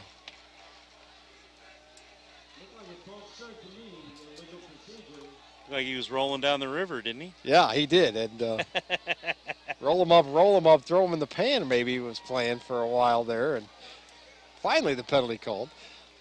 It's been that kind of night, folks. We've had a member of the chain gang ejected from the game. So, in any case, it's 2nd down for the Redbirds. They have it at their own 20. And they're pushing it back even further. Now that I don't get. Well, they moved it up to the 28. They spotted it at the 28. Or where are they? Where are they spotting it at now? The football, it was... Well, it was a false start. And they were at the 27, correct? Yeah, so it should be at the 22. Yeah. Instead, it's at the 12. So... was there another 10-yard? You can't assess, too. Did he Unless it was a dead ball. It a personal foul or unsportsmanlike? I mean, that'd be a 15. That wasn't the signal given. Yeah, I know. It's 2nd and 23 for the Redbirds in any case after they sort it all out. From their own 12, Jones wants to throw. Over the middle. Got bumpers. He's got it. Across the 20 to the 22. Picks up a chunk of that yardage anyway.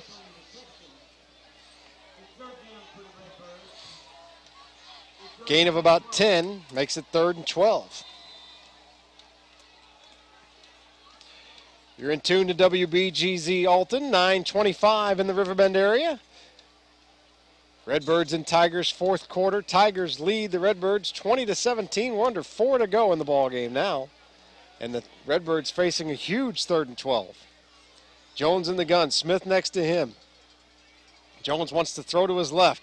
Looking for Walker. Throws a jump ball and it's incomplete. Well, I think Walker had it in his hands.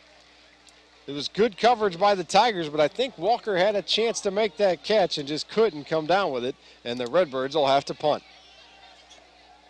3:46 left. Boy, you're going to have to. Running out of time. 2 timeouts left for the Redbirds. All 3 left for the Tigers. Boy, and if Edwardsville gets out of here to win, they better be thanking their lucky stars, because they had two touchdowns called back on those penalties, and then they had back-to-back turnovers. And what will we see here? Bumpers ready to punt. He will punt it. Maybe his best punt of the night. Definitely his best punt of the night with the roll, as that's going to roll all the way back to the Tiger 14-yard line. That's what the doctor ordered there for the Redbirds. Good punt from Bumpers, a great roll. And the Tigers will have it at their own 14-yard line. 1 score in the second half. A 47-yard touchdown run from Rahman. Missed extra point. How big does that loom right now with 3:33 to go? If the Tigers can't move the ball here and give Alton back, I mean, we could tie it up pretty quick with a field goal, and we could see some overtime. How will Coach Dickerson use his 2 timeouts? With 3:33 to go. Rahman in the pistol. Keeps it. Faked it to Thigpen and keeps it. He's out across the 15 to the 17-yard line. He goes. Gain of 3 on first down and brings up 2nd down and 7. Clock rolling, 3:20. And boy, we have seen this Alton defense kind of step it up against that Edwardsville running game on these last couple of drives too. They've done a good job of sniffing out Rahman and Thigpen when they've tried to do anything. Yeah, both defenses have been really much better in the second half. As Rahman gives it to Thigpen. Thigpen breaks the tackle to the 20, 25, 30, and first down yardage out to the 35-yard line. Goes Thigpen Jr. Brought down, I think that's Ahmad Sanders brought him down. But not before, and there's another flag down. Boy, as clean a first half as we had. No, that's Jaquai Womack brought him down, yeah. It's been that unclean of a second half, penalty-wise. Yeah. Holding against the Tigers. So from the spot of the foul, they marked that one back to the 20-yard line.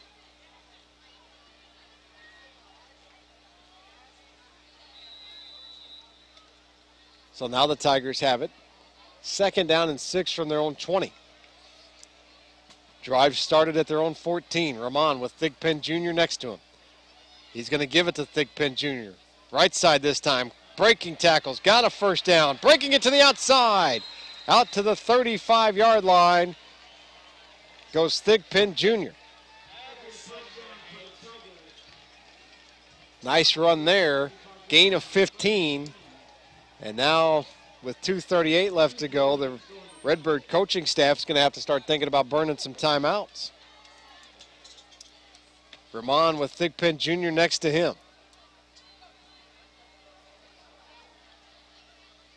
Hard count, trying to draw the Redbirds off sides, nearly does.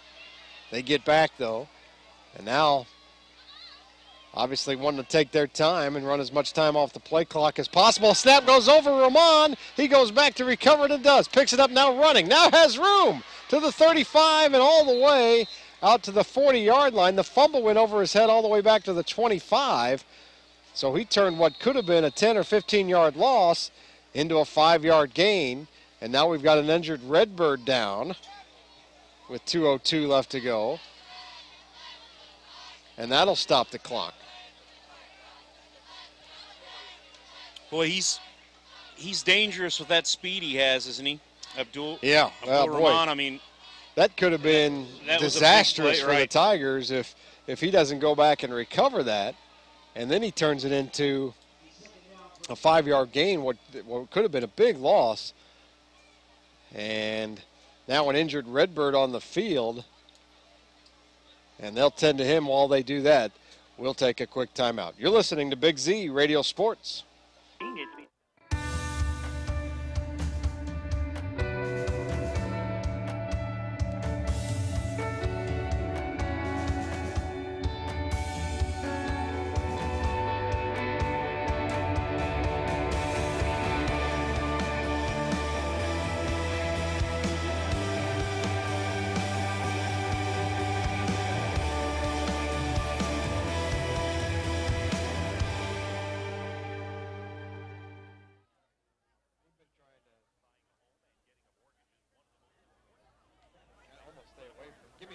Keep going, Brian. Give me one more after this. He's still, they're still tending to him, so sorry about that. They're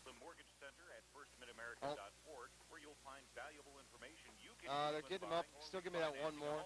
Who is that? 7. That's Charles Miller.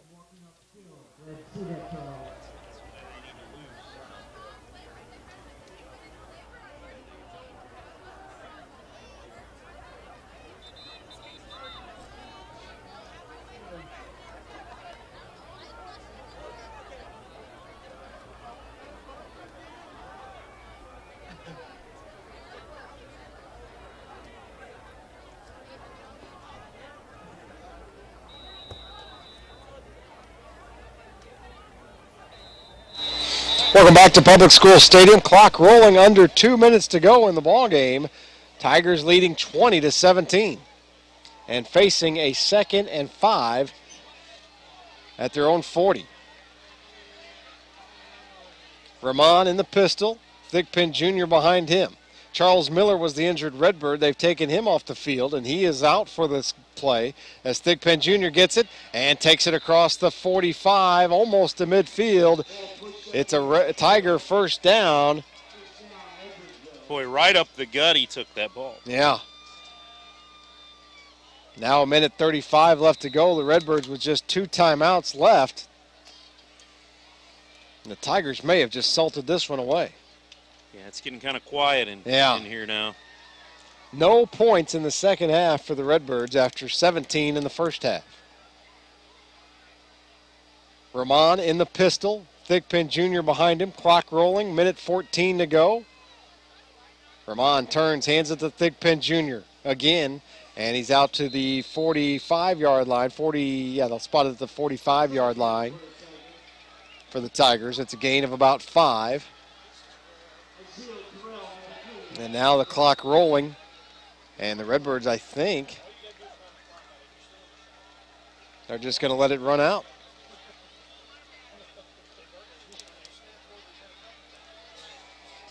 43 seconds to go. They're not going to call a timeout?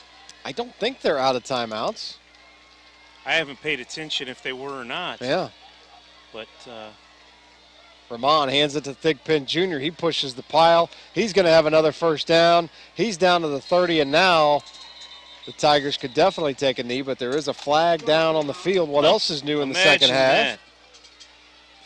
I'd say it feels like we've had more plays with flags than without in the second half. Yeah. Where are we at? The flags of the 38. The flag is against the Tigers. 25.4 to go, and the Tigers are going to, well, no other word that you can put on it except escape. Yeah. With a victory here, it would appear. I have a feeling we go down to do post-game. The winning coach, it might be more upset than the losing coach. Well, now the Redbirds take a timeout.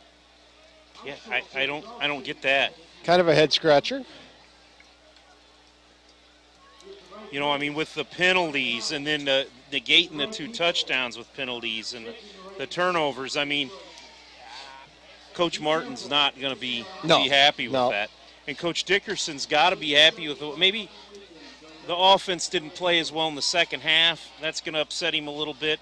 There were a few things that they did, like the intentional grounding penalty, but really they've played well. Offensive line played fantastic.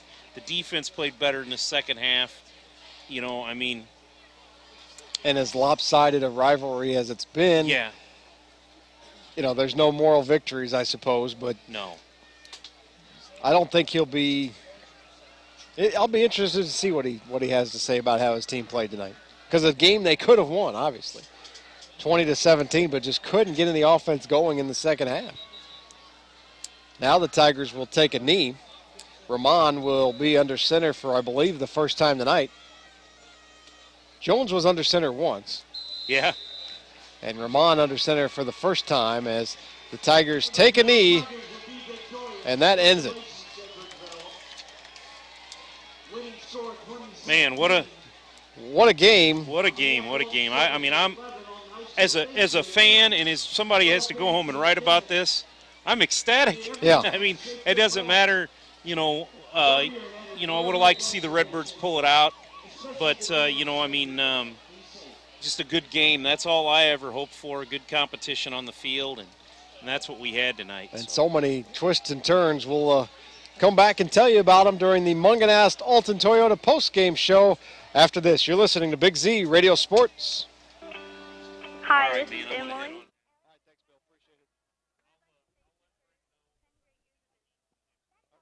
When you're looking for the best selection, price, and service in the area, Marty Kinsella Chrysler, Dodge, Jeep, and Ram of Jerseyville has you covered. Working with the world's leading automotive brands, we guarantee you'll find a car that suits your needs and your budget. We also carry a massive pre-owned selection to expand your options and save you money. Once you find something you can't wait to drive home, count on our professional financing team to get you approved for a loan, regardless of credit.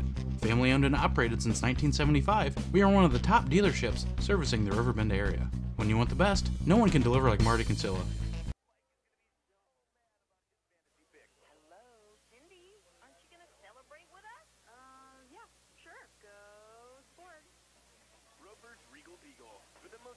Sports fans and everybody else. You'll love the food and fun at the Regal Beagle. We offer gift cards too. Come see us on 111 just south of 67 in Godfrey.